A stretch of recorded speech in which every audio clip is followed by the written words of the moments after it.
Okay, we're live now. Well, welcome everyone to episode number 80. Can't believe it's this high already of the Scriptural Mormonism podcast. I'm your host, Robert Bowen. Today, we actually have a good friend of mine, Dr. Matthew Bowen from BYU, Hawaii.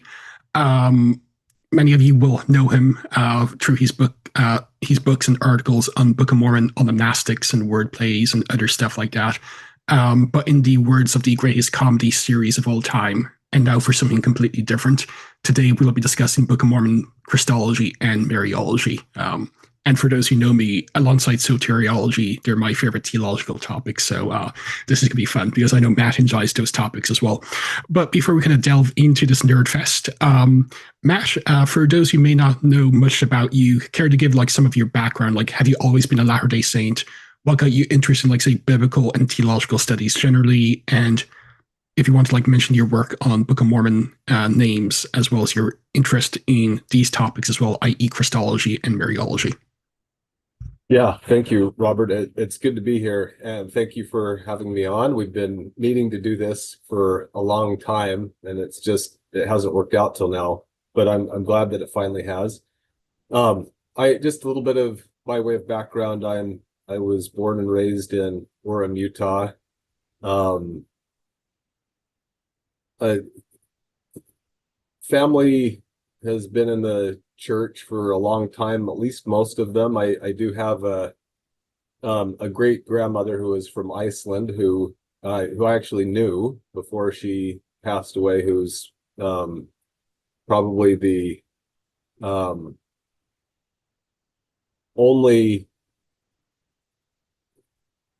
one that I know who wasn't born a Latter-day Saint that I've known, at least going back several generations. The way I came around to my interest in scriptural topics, this will say a lot about me right here. I was trying to write my own versions of scriptural texts when I was about 5 or 6 years old. So that was probably a sign of things to come. My mother, who is a saint of a woman, she and I read the Book of Mormon together twice by the time I was about 8 or 9. So that was probably also a sign of things to come. I served a mission in the California Roseville mission. It was there, just encountering people of different faiths and experiences, that I developed. I think that's where I had the first inklings of a desire to study Greek and Hebrew and other related languages. There were people who could, or claimed they could quote different verses from the Greek New Testament and Hebrew Bible.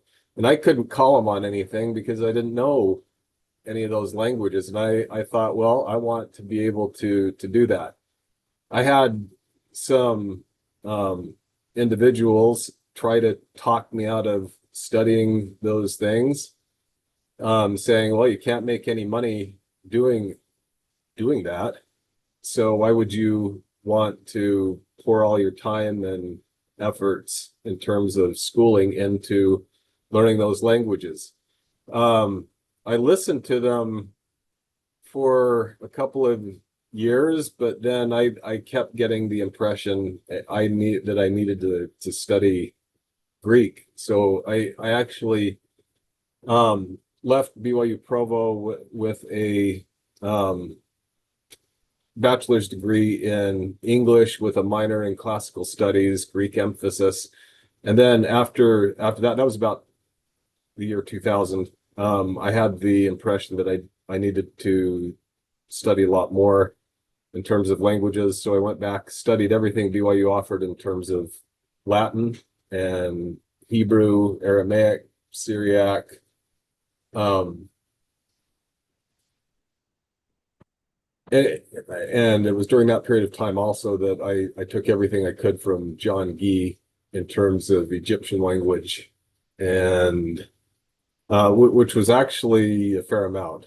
And then after that, I left to go to Washington, D.C., where I met my wife, Susie, within about, I think, 6 weeks. And then I was there for, I finally, we were there until 2012 when we came to BYU, Hawaii on temporary, on a temporary teaching appointment. And it was there that I finished my PhD, and we became permanent by, I finished that in 2014 and then became permanent faculty here in 2015.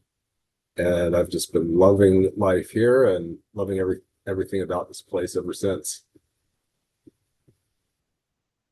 So that's the short story. So I earned a master's and a PhD in biblical studies from the Catholic University of America in Washington, D.C. Those program, the program there was and still is heavily philological, meaning their philosophy is that if you know the languages really well, you can do good exegesis from the scriptures, which is a philosophy I found very much to my liking. And yeah, I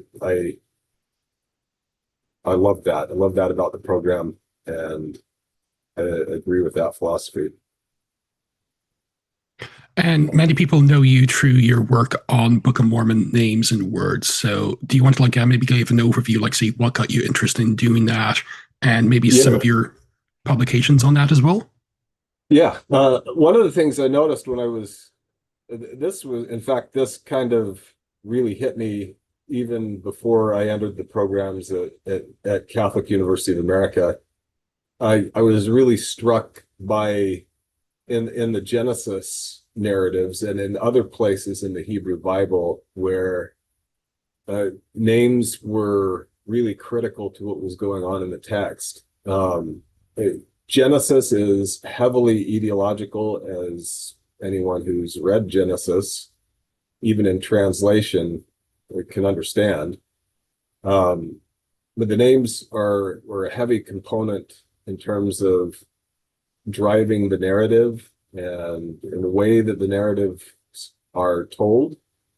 And you see that also a lot in the prophetic writings in terms of prophecy and how the names figure into the messages of judgment in biblical Hebrew prophecy. And so I decided that I would start looking around and see if some of those things could be found within the Book of Mormon. I mean, it stands to reason if the Book of Mormon is a religious text or a collection of religious texts in the ancient Israelite tradition, and the writers claimed that they were using Egyptian and Hebrew, it would stand to reason then that you would be able to find evidence of Egyptian and Hebrew wordplay within its text. And so when I started looking around, I started finding some things that really match up in many ways with the kinds of and types of wordplay that we see within the biblical corpus. So that's where it started. The first collection of essays on this I put together and it was published in 2018. Name is Keyword, which was a really enjoyable experience to put together. And then there was a follow-up volume that came out back in 2023, Ancient Names in the Book of Mormon.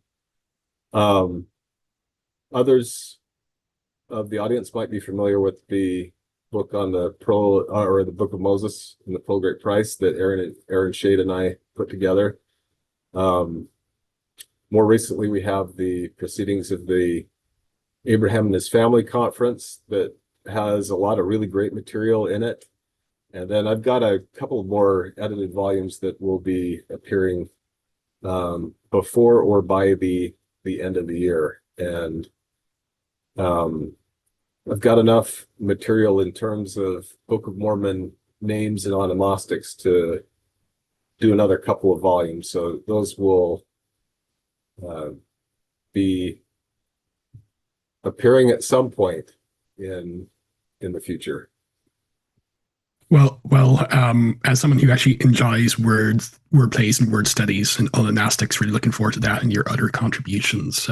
As I've said to you when we met in person, really do appreciate the great work you've done on that topic, like building up on the work of greats like Tretnes and others. But thank you, Robert. You've been really good about pointing people to it and helping people see why it's important. Yeah, so. because like we're both Book of Mormon historicists, if you will. But if it is what it claims to be, i.e., a 19th century English translation, it's going to have these artifacts, and it's not just like simply random, like a word here and word there. It's like there's a number of words and phrases, but it's also like the underlining wordplay only makes sense in the original language, not English, like the inherited Jershon one, or Zarahemla, compassion issues, and a bunch of others as well. So it's not like, say, how it's often strawman by, like, say, David Wright and others. Like, oh, no, it's just like, it's random statistically. You're going to get like maybe 2 or 3 anyway.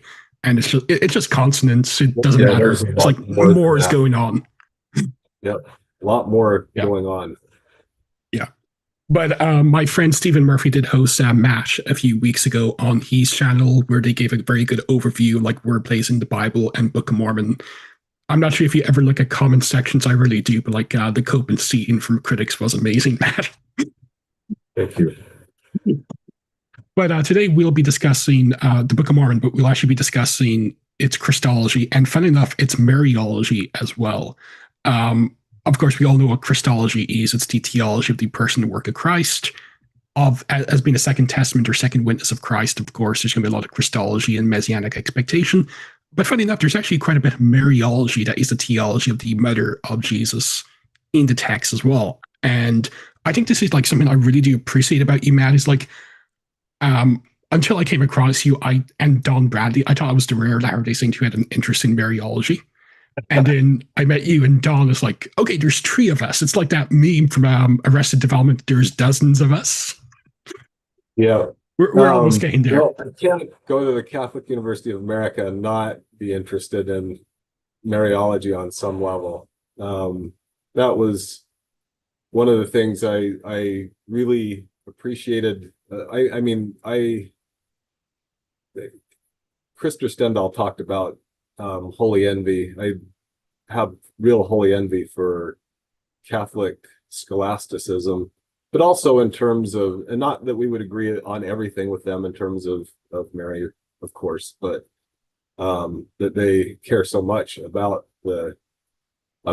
Mary. And so it's really fun to look at the Book of Mormon, and I'm sure we'll talk about First Nephi 11 in a few minutes, and some of what we have that actually we as Latter-day Saints have really overlooked for a long time and don't appreciate nearly to the degree that we need to, in terms of what's there and what the Book of Mormon, especially the original text of the Book of Mormon, has to say about Mary.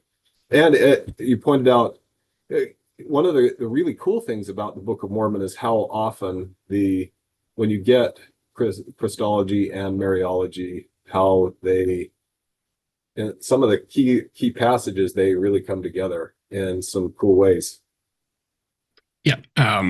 Although I do think it's a bit overblown. I think some Catholics are correct. Like, say, Mariology would be like the handmaiden to Christology. Now, I think they kind of go down a little too much of a route when it comes to, say, therefore she's queen of heaven and all that jazz, and immaculate conception. But at the same time, Christology would be like the heart out of which like every other the heart of theology. So like everything flows from that. So there's going to be like this kind of organic development and relationship to it. So yeah. So and I should note, like, funny enough, because this has been a criticism of some of my stuff by like some people. It's like only Catholics have Mariology or only Eastern Orthodox have Mariology. Everyone has a Mariology. There's high Mariology, there's low Mariology. Similarly, there's also high and low Christology. Like even Muslims have a Mariology because Mary is actually mentioned quite a bit in the Quran. There's an entire surah named after her. I think a good case can be made that Syriac Christology and Mariology influenced its depiction of Mary, like her sinlessness and other issues as well. But everyone has a Mariology, everyone has a Christology. It's not unique to like people with just a very high Christology or high Mariology. So just getting that out of the way in case someone says like, we don't have Mariology. Exactly. That's really well said. Yeah. Okay. So, which one do you want to start off with? Of course, like there's gonna be like a relationship. So, do you want to start off like with more focus on Christology, or do you want to focus more on initially with Mariology? We should probably talk about at least Christology in First Nephi to start, and then that would Definitely. segue nicely into some Mariology because of what we read in First Nephi 11. Yeah. We can also discuss like the textual changes and whether it's evidence of Yes. modalism as well. So yeah. Yeah. So I mean the Book of Mormon, or at least Nephi's record, on the small plates really launches us into Christology in the first few verses with Lehi's first theophanies that he experiences in the throne vision, where he sees God sitting upon his throne, some surrounded by numberless concourses of angels, and then seeing the one descending out of the midst of heaven, then followed by 12. And so you know right from the start that the Jesus Christ is going to be really important to Nephi in his record. I it's really interesting that a lot of what's implicit in terms of Christology in Lehi's dream, as recorded in First Nephi 8, becomes so much more explicitly Christological in First Nephi 11, and the vision that he has. I think that in terms of not just Christology but Mariology, maybe the most important verses run in First Nephi 11 from verse 9 through verse 23. We should probably look at least verses 18 and 21 for Yeah. our What I'm actually going to do is I'm going to like I have Bible Works, but I also have the Book of Mormon on Bible Works. So what I'm going to do is I'm actually going to share my screen so people can also follow along as well. So First Nephi chapter 11. So I hope you can see this here. Yeah, it's good. So should we pick it up in verse 9? Maybe. Sure. I'm going to read from Scows, and it will be mostly the same as the regular text of the Book of Mormon until we get to a couple of points. Well, even in verse 8, Nephi he beholds a tree, and it was like unto the tree which my father had seen, and the beauty thereof was far beyond, yea, exceeding all beauty, and the whiteness thereof did exceed the whiteness of the driven snow. And it came to pass that after I had seen the tree, I said unto the Spirit, I behold that thou hast shown me the tree, which is most precious above all. And he said unto me, What desirest thou? And I said unto him, To know the interpretation thereof. For I spake unto him as a man speaketh. For I beheld that he was in the form of a man. Nevertheless, I knew that it was the Spirit of the Lord. And he spake unto me as a man speaketh with one another. We wanted to talk about some Christology or even pneumatology there, that we could do that. That's a very interesting passage right there in terms of Agreed. Nephi's dialogue with the Spirit. But he's seeing a tree that that he's describing as precious above all. I think that that will be significant for our discussion in a minute. Verse 12, and it came to pass that he said unto me, Look, and I looked as if to behold him, and I saw him not, for he'd gone from before my presence. And I looked and beheld the great city of Jerusalem, and also other cities, and beheld the city of Nazareth. And in the city of Nazareth I beheld a virgin, and she was exceedingly fair and white. And so that description is matching up with the description of the beauty and whiteness of the tree. And it came to pass that I saw the heavens opened, and an angel came down and stood before me, and he said unto me, Nephi, what beholdest thou? And I said unto him, a virgin, most beautiful and fair above all other virgins. And he said unto me, knowest thou the condescension of God? And here's where we start to get some specific wordplay on Mary, the name Mary. And I said unto him, I know that he loveth his children. Nevertheless, I do not know the meaning of all things. And he said unto me, behold, the virgin which thou seest is the mother of God after the manner of the flesh. And there in verse 18, a lot of our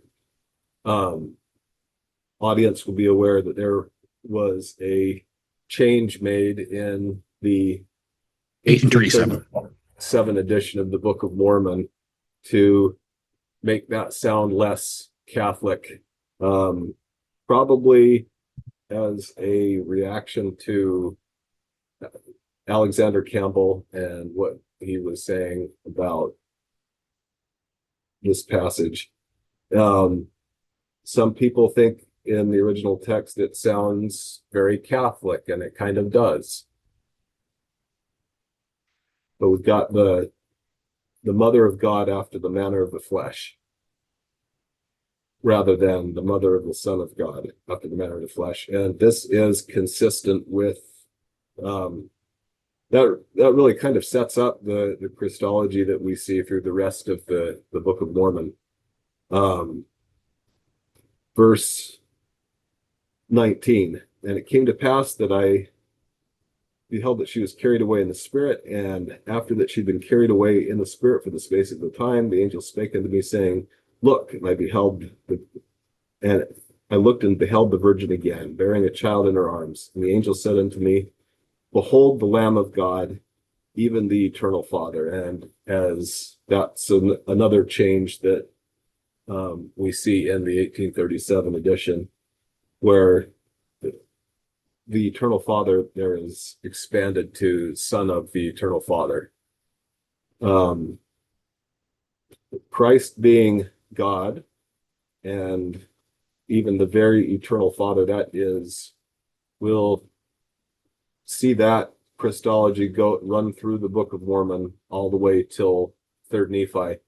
We'll hopefully get a chance to talk a little bit more about, because this is another place where Mary comes in. Hopefully we'll get to talk about Mosiah chapter 3, 5 through 22 a little bit, and then Mosiah 12 through 16 in Abinadi's. He really lays out a Christology that's consistent with this. I'm also hoping we can discuss Mosiah 15, because that's seen as a tricky passage, but I think it's pretty straightforward when you kind of know the context. But, I think so too. Yeah. So do you want to maybe just discuss the pericope we just read before moving on? Because there's already a lot of stuff that one could discuss on that. So I just stopped the screen share. So first of all, you did mention the pneumatology. I do think it's really interesting, because there's a debate amongst Latter-day Saint interpreters, who is this figure with respect to, say, the triad. And I personally believe it's actually the Holy Spirit, not say the premortal Jesus, and he disappears. With all due respect to Bruce McConkie.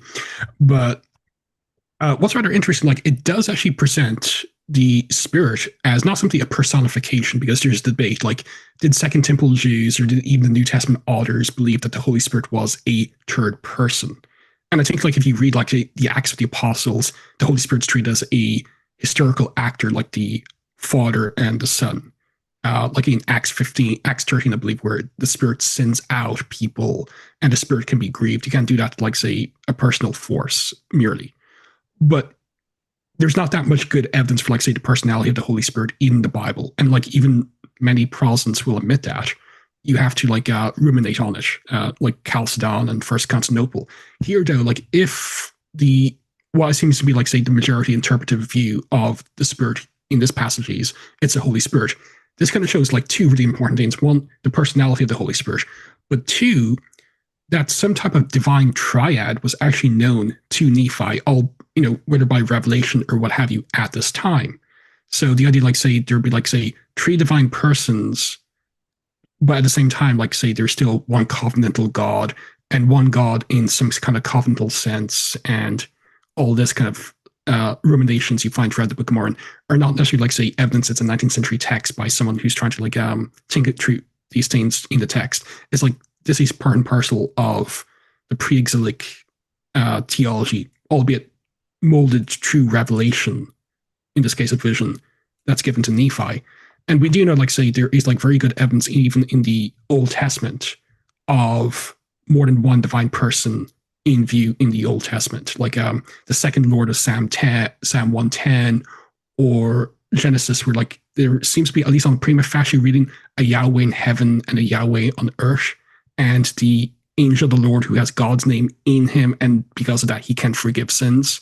So there seems to be like a plurality of divine persons in the Old Testament, even in the pre-exilic strata. It's not like, say, a simply Unitarian text where the Spirit's just simply only God's creative force or what have you. So any thoughts on that yourself? Yeah, I know David Larson's done a lot of good work on the two Yahwehs. And Brent Gardner and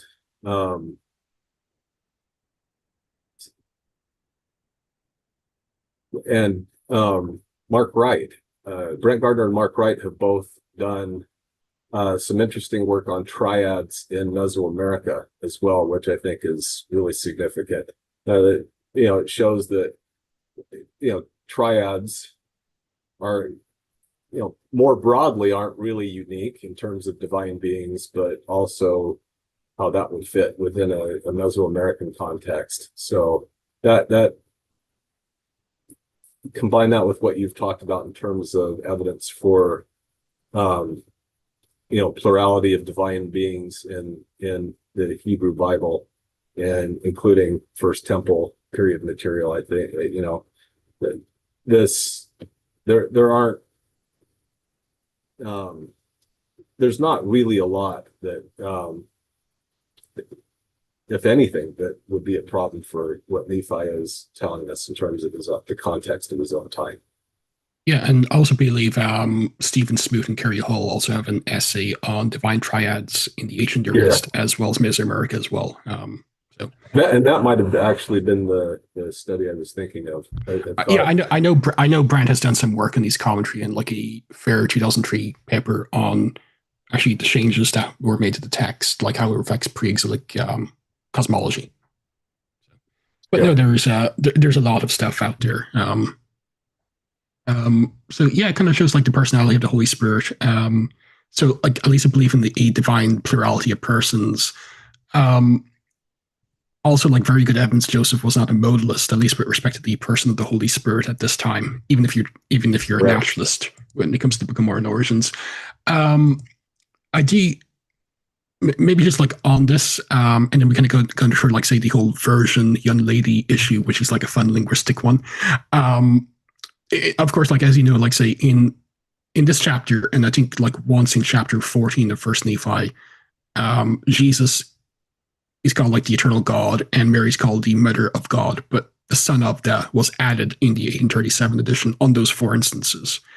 And like many think like, well, this is like evidence of a substantial theological shift in Book of Mormon theology and Joseph Smith's theology and a host of other things as well. Like I could discuss this quite a bit, and I have, and I'm sure we'll be discussing it momentarily, but do you have any thoughts? Because you kind of mentioned, like, say, Alexander Campbell and his attack on the Book of Mormon to this, like, so do you want, like, maybe, like, discuss that a little bit more? Like, any other thoughts on this as well? Because if you're following Skousen, I think we can both agree, like, it's kind of unfortunate the change was made. I think, like, it reflects better the original reading, but be that as it may. Dan Sharp and I wrote an article about the changes where Benjamin was swapped out for Mosiah in a couple instances in the Book of Mormon. And you look at it, I think it's actually evidence that Joseph isn't the author of the text, because sometimes they mess up what is because they don't understand what's going on necessarily in the text. And not just him, but like when Pratt makes changes, it's it's Joseph makes a few changes, glosses, and so forth. But I think that it's evidence of what you see actually with what copyists, scribes do with when they copy ancient texts. Sometimes they amend text with the idea that they're going to fix problems, and it actually ends up not fixing the problems, but creating other ones. And to me, it's evidence that Joseph wasn't the author of it. That when you make changes that actually introduce additional issues or challenges, because you don't necessarily totally have your mind wrapped around or understand the text itself. Certainly Joseph is the vehicle for the translation of the text, but that doesn't mean he has a complete and full and total understanding of the text that he's dictating. And so much work that's been done in terms of analyzing the structure of the text, the poetics, the specifics of it. To me, it's strong evidence that Joseph himself doesn't really have a full grasp of what was produced through him. I agree. I was having a conversation with a former JW yesterday, and he seems to think like Joseph should have known the exact contents and everything about the Book of Mormon, but that's like a fallacy. That's called the intentionalist fallacy. Basically, just because you translate a text does not mean ipso facto you're an authority on the text. I mean, I could hand you probably something in, say, Aramaic, and you could translate it, but that doesn't mean necessarily you know the background to it. That's right. And the nuances of the original language that are in the original language of the text. This happens when biblical translations are produced all the time. You have to make a decision when, if you're translating the Hebrew Bible or the Greek New Testament, when you come to specific words, you can't stack up 3 or 4 different words that could be translated in the target language. That's not how. You have to pick one and go with it and hope that it's done sufficient justice to what's in the original text. And it's fun to see in the Book of Mormon places where you have polysemy going on, where it's pretty clear that a choice had to be made in terms of what appears in the English text, but there are other possibilities. Like when we'll get to Abinadi in a few minutes. They questioned him about many words, or did they question him about many things? That kind of thing. There are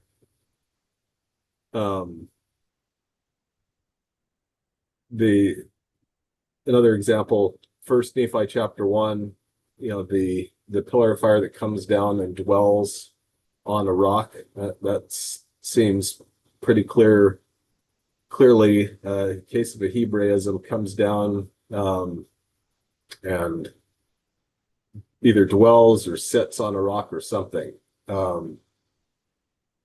Where you're trying to fit it into the English language in a way that makes sense, but it's clear that the thinking behind it isn't English. Yeah, it's not an English mind trying to express itself. Yeah, that's good. And it's kind of interesting, like say the other texts where like Jesus is referred to as God and other high lofty terms, they're not changed at all except in these two passages. Yeah, And and even in the that's the thing. context, yeah, and That's the even in the thing. context like First Nephi, he's still called like Son of God or Lamb of God, which kind of says there's a distinction in how Jesus is son to someone else who's called God as well. So it's not modalist. It's just like God is not like say a fixed or rigid designator. It can be used like multiple teens or multiple people. Like say God the Father can be used of Christ, it can be used of the Godhead, it can be used of demons. It seems to be used of Satan in 2 Corinthians 4:4. I know some dispute that, but I think in Paul's context, Satan is called Theos there. So it's like it's a facet designator. It's a descriptive title. Dan Belknap has a piece coming out in a volume that treats Yahweh, Jehovah, as a title as well. As when you explore what the possible meanings of the name title Yahweh are, that would make sense as well. Yeah, and Yahweh's a title would make sense because Jesus is said to be given that name after his super exaltation. So once you kind of understand, like it's a title, that also Philippians fits like 2. Latter-day Saint usage as well. Yep. But yeah, so that's the charge. For those who want more like information, my friend Blake Oster has a very good article re-envisioning the Mormon concept of God. I had a couple of debates with my friend Adam Stokes on early Mormon modalism, and if you're on this channel and also Stephen Murphy's channel, like a 3-hour discussion with Stephen about early Mormon modalism, it's not there. Even in the 1832 First Vision account, it's not modalism because Christ, when he's speaking, differentiates himself from the person of the Father. So the idea, like say, Book of Joseph Smith's theology, and as a result, through these changes, Book of Mormon Christology shifted from modalism to whatever you want to call it in 1837, at least non-modalism. I'll just call it for what it is. It's absurd and it's eisegetical. It doesn't take into account the all of the evidence, and even with the changes in First Nephi 11 and else, in 14, it's the Christology of the Book of Mormon is very consistent across, from the title page of the Book of Mormon being, Moroni's authorship. He's describing Jesus Christ as the eternal God. And this is even after the third Nephi 11 through 27 material, where you get Jesus Christ focusing the Lamanites and Nephites a little more on the Father. You remember there's third Nephi 19 where they're praying to Jesus. Dan Sharp thinks that the focus on the Father in the material after that is trying to kind of help them see the Father as get them focused a little more on the Father rather than just on himself. Okay. There's also mentioned, like, say, this future mother of the Messiah is called a virgin. Yeah. And I think this will tie into, like, say, the whole in Second Nephi, when it quotes Isaiah 7:14, it retains the King James use of the term virgin. I'm not sure, like, if it would take forever, like, for us, like, say, to give like the full history, like, say, Parthenos and the Septuagint and all that. But for TLD or for everyone, the Hebrew is Alma, but there's a debate, like, does that mean virgin as in someone who never had sexual activity, or is it simply like a young lady? Why didn't, like, say, Isaiah use patula or some other like term? And is this like a mistranslation continued from the Septuagint onwards, where the Septuagint text has Parthenos, which Matthew in Matthew 1 uses? There's like an entire debate about that. But do you have any thoughts on this yourself? Do you think like Isaiah 7:14, which seems to be like influencing maybe this passage, or at least the description of Mary here, a case can be made that it is referring to, like, say, a version in our nomenclature, or do you just think like it may be ambiguous, and Revelation kind of brings out this issue? Yeah, I wrote an article on this for BYU Studies on the Latter-day Saints. Sometimes when we're reading Isaiah 7 or 2 Nephi 17, we just assume that this prophecy about the child born to the Alma, that will be named Emmanuel, that, Christ fulfilled the prophecy, and that's sort of the beginning and end of it. Where when you look at how Matthew is using this prophecy in Matthew 1, it's clear that he's got a really good understanding of the implications of the prophecy for the house of David. A major point of Isaiah's oracle and the material that follows is that Ahaz and the house of David, the Davidic dynasty, are being preserved, not just Ahaz is the Deuteronomistic writer doesn't view him as a good king or a good person. And there's plenty of evidence in Isaiah 7 itself that he's not, very pious. That's not why the house of David's being preserved. But this child, Emmanuel, is born as a sign that God or Yahweh is still with the house of David and with the kingdom of Judah. Well, why?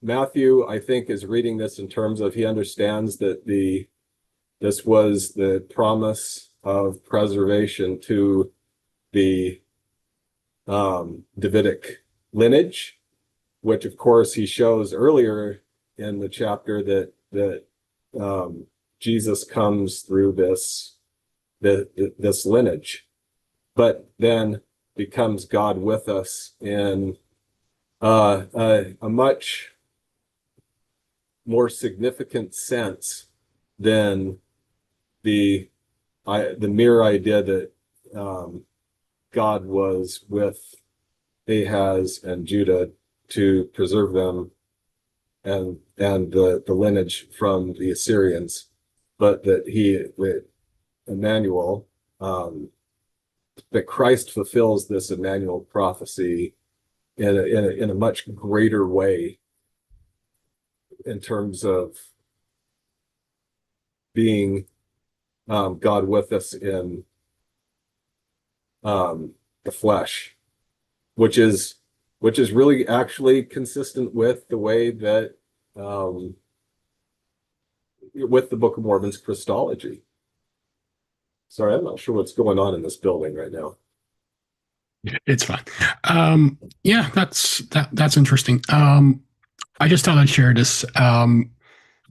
When it comes to, say, the potential semantic range, anyway, of Alma, Cyrus Gordon, who did a lot of early pioneering work on the Ugaritic language, he kind of noted, like, say, there was a text about the marriage between Nikhal, a goddess, and the god Iara, and the Ugaritic terms for virgin and young lady were actually used seemingly interchangeably. This is his transliteration, and one translation would be the virgin bears, and behold, young woman shall bear a son. And he did write an article in April 1953 commenting on this, where he basically argues a case can be made that in this text and the parallel in Isaiah 7:14, that virgin, as in someone who never had sexual activity, not just simply a young lady of marriageable age, could be in view here.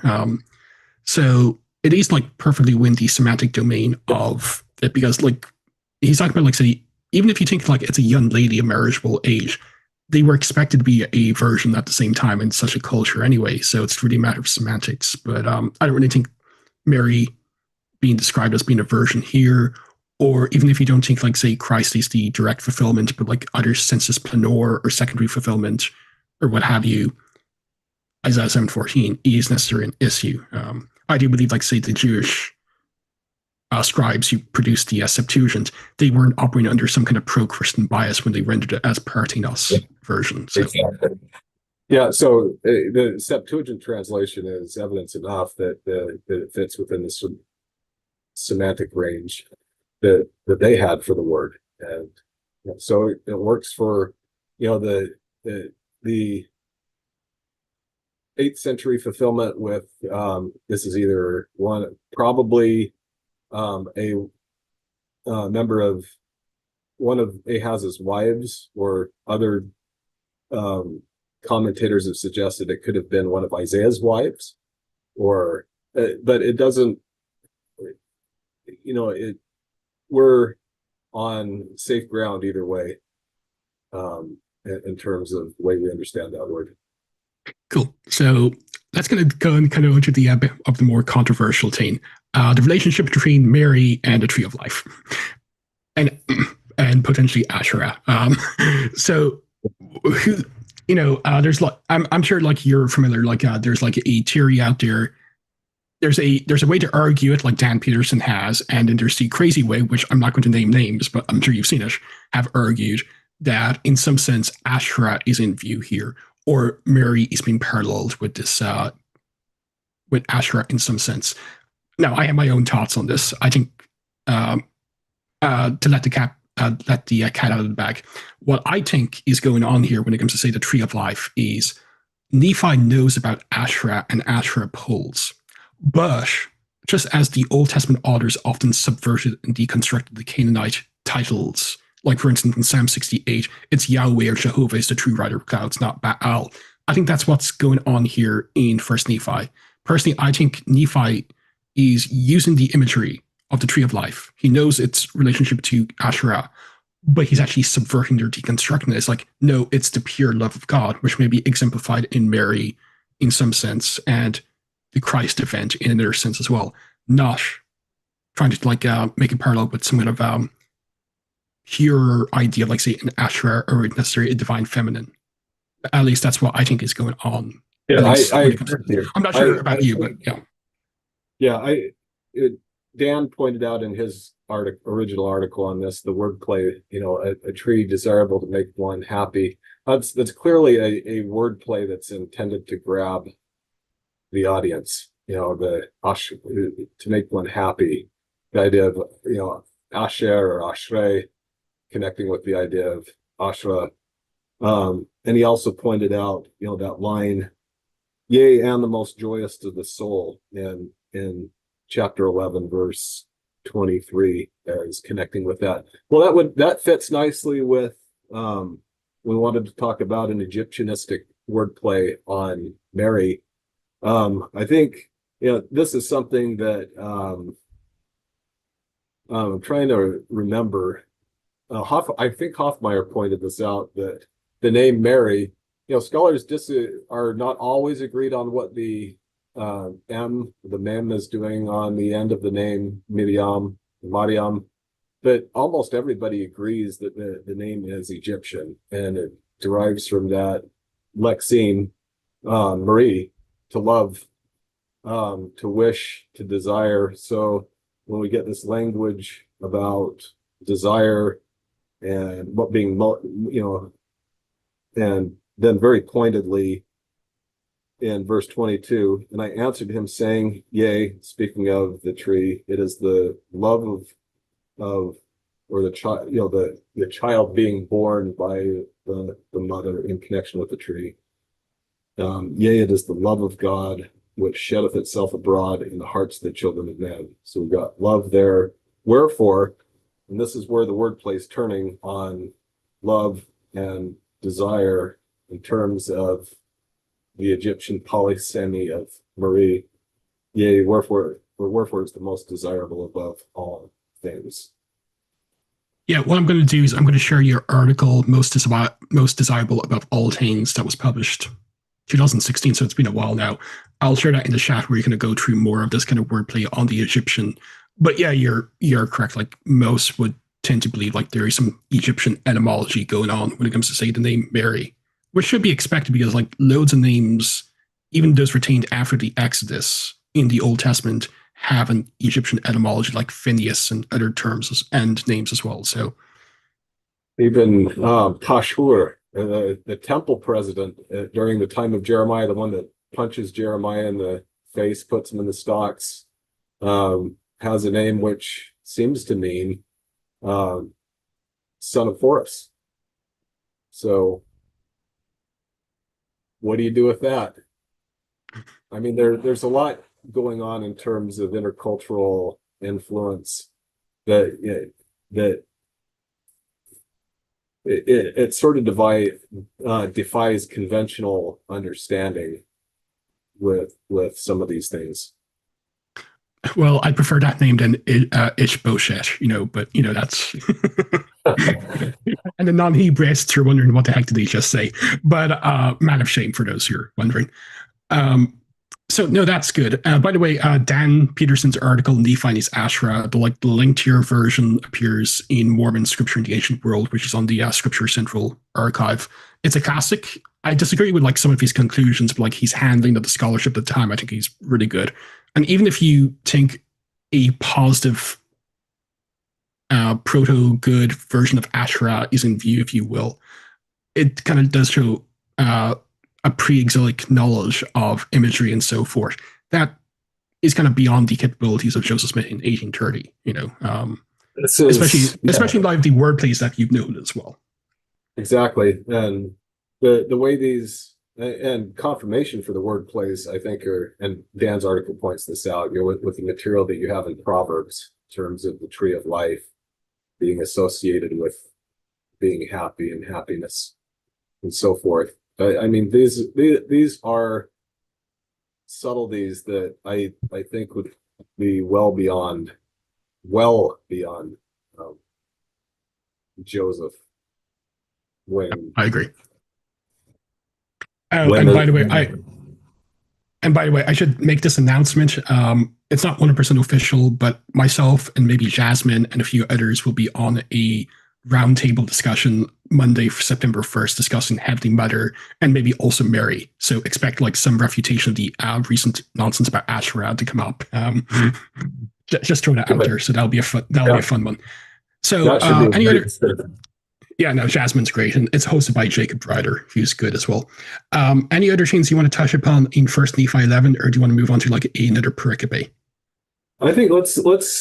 I just would say this in terms of the Christology. Verse 24 and verse 25 are.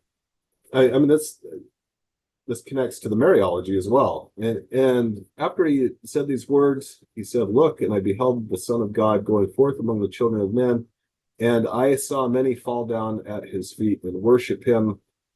And it came to pass that the rod of iron which my father had seen was the word of God." And I've made the point elsewhere that the rod and as the word probably represents an Egyptian polysemic wordplay as well.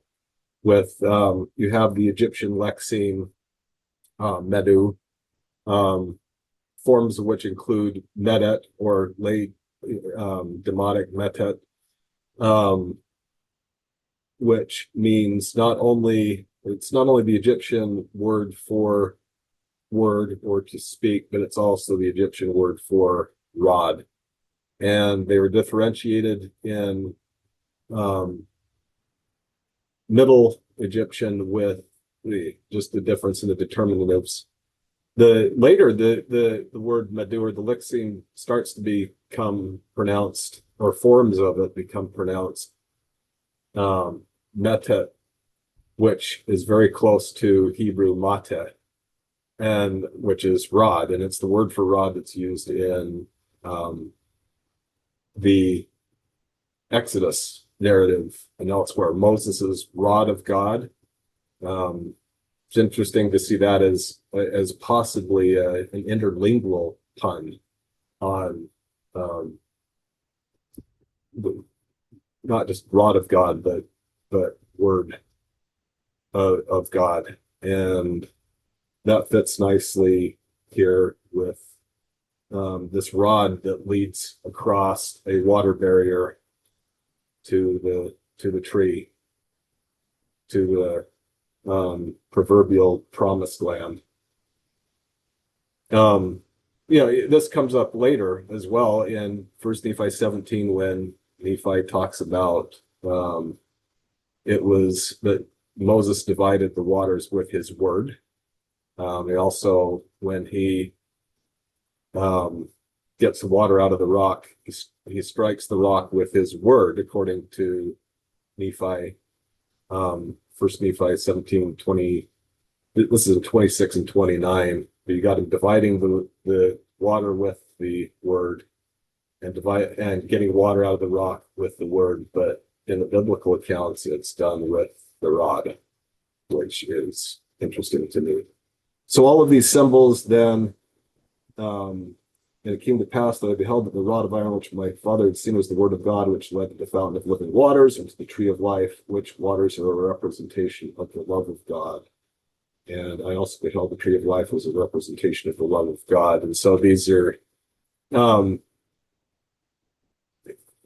these work as symbols not just of Jesus, but also Mary, because she's, as laid out in this vision, she's a part of this as well.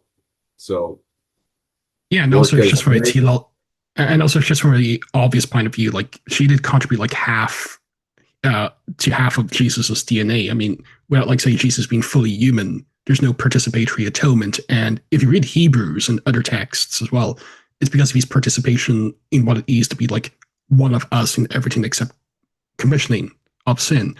There's no real atonement. There's no real intercession. So even incidentally, like she did contribute like half the DNA. Not that she was merely a receptacle for Jesus, but she's like half the source of his humanity, and without his humanity, there's no real atonement or real high priestly intercession. Exactly. Just like when we were reading this, like it kind of came to mind. What's rather interesting, like say how the telos is like to reach the tree of life. This kind of reminds me, like say, a very interesting textual variant in the Book of Revelation, like in Revelation 22:19, like the King James says, like and this is like verse 19. And I know you have a paper on this, and I've discussed this when it comes to Protestants, but ignoring the sola scriptura debate here, it says, and if any man shall take away from the words of the book of the prophecy, i.e. Revelation, God shall take away his part out of, and the King James has the book of life. But this is based like Erasmus's text. The King James is following it. Like the majority of all Greek text doesn't actually read book of life. It actually says tree of life. So I just kind of found this kind of really interesting that if Joseph Smith was like really like basing a lot of his stuff on the King James, just like in terms of verbiage and stuff like that, it would have been very easy to like say book of life in this kind of eschatological vision. No, it's like tree of life. Not that it really proves too much, but like tree of life, dendron, not biblion, is in view in at least the Revelation text. But I do kind of find it like rather interesting that Revelation, which is like of course an eschatological apocalyptic text, and here we're just getting like eschatology itself, and ultimate salvation. It's the telos is to be in the tree of life, not like simply written in the book of life. So I thought that was rather interesting. Yeah, and you look at Barker and many other scholars have looked at this, but so much of Revelation is trading in the symbols of the first temple, which fits Nephi's life and times. That's cool. Okay, so that there were some really good thoughts about First Nephi 11. We could actually spend like an entire podcast just going through like all of that. But do you have any? Do you have a favorite passage you'd like to go to next? We kind of mentioned like say some in Mosiah, like a Mosiah tree, where it discusses Mary. We probably so Nephi never mentions explicitly Mary's name. I actually think that makes the case for wordplay more interesting and actually maybe stronger. But But in Mosiah 3, I think this is where we get the first mention of the name of Mary in verse 8. Jack Welch has pointed out that the series of names here, he shall be called Jesus Christ, the Son of God, the Father of heaven and earth, and the creator of all things from the beginning, and his mother shall be called Mary. I think we've got 7 titles or so here, and that fits. Welch has pointed this out, and that fits Egyptian titularies in a really interesting way. Mary is one of only 6 women named in the Book of Mormon. So the mention of her name here and in Alma 7, that's pretty significant. I think just backing up a few verses, the Christology that we've been talking about through the entire podcast is really evident in verse 5.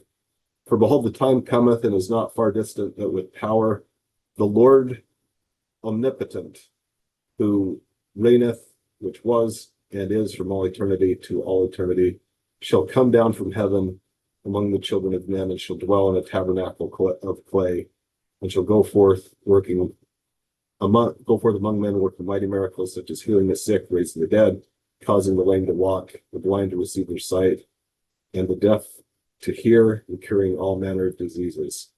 The idea of, I've wondered if this is, you have Yahweh, you also have the title, or the divine title El Shaddai, Deus Omnipotens, in the Vulgate, sometimes is used to translate or render the title El Shaddai. In any case, we've got more of this Christology of God himself coming down, the idea of condescension, coming down among or with. And then and this fits nicely with John's high Christology, and shall dwell in the tabernacle of clay. The word was made flesh.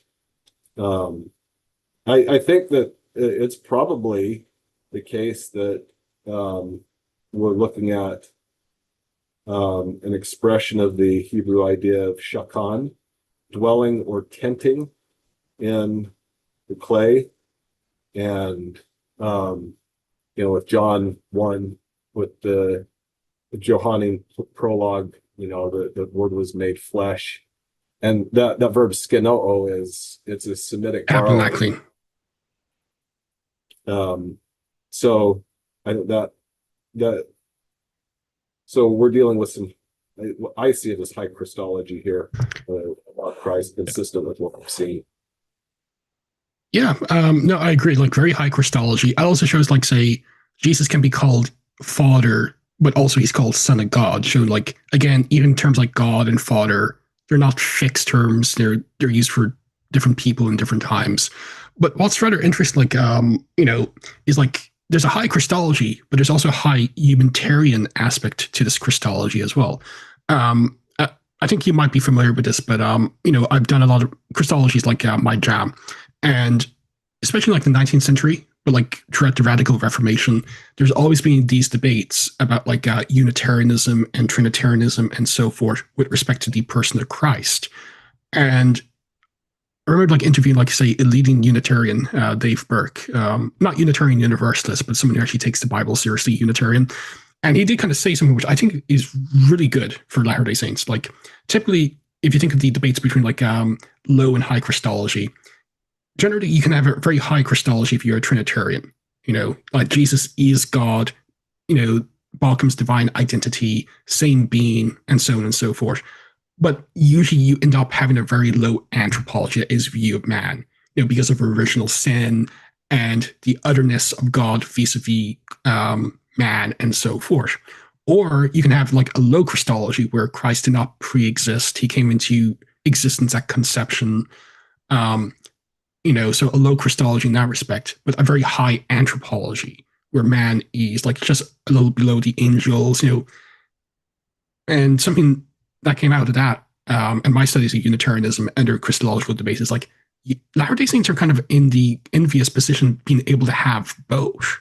Oh, We can have yeah. we definitely have a high Christology. Now some will say like it's still heretical, but it's still a very high Christology because our scriptures, uniquely LDS, and I would argue the Bible as well, teaches Jesus was not simply foreknown by God, ideal preexistence. He did personally preexist. Now, of course, we think that's the case for all of us because, and that has like its ramifications as well.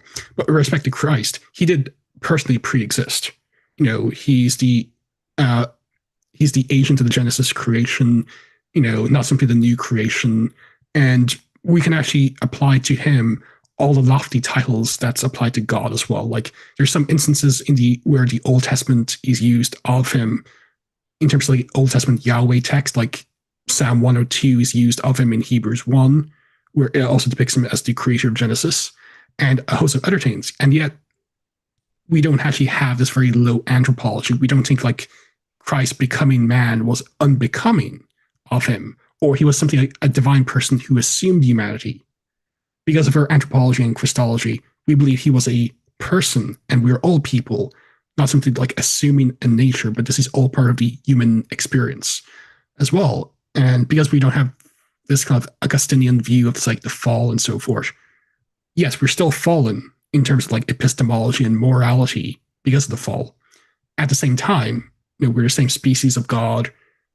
And we definitely have like a genuine free will, and it wasn't unbecoming of Christ to become human. In fact, he retains his body, and even like Trinitarians agree with that. Christ will always be the God man. That's Chalcedon.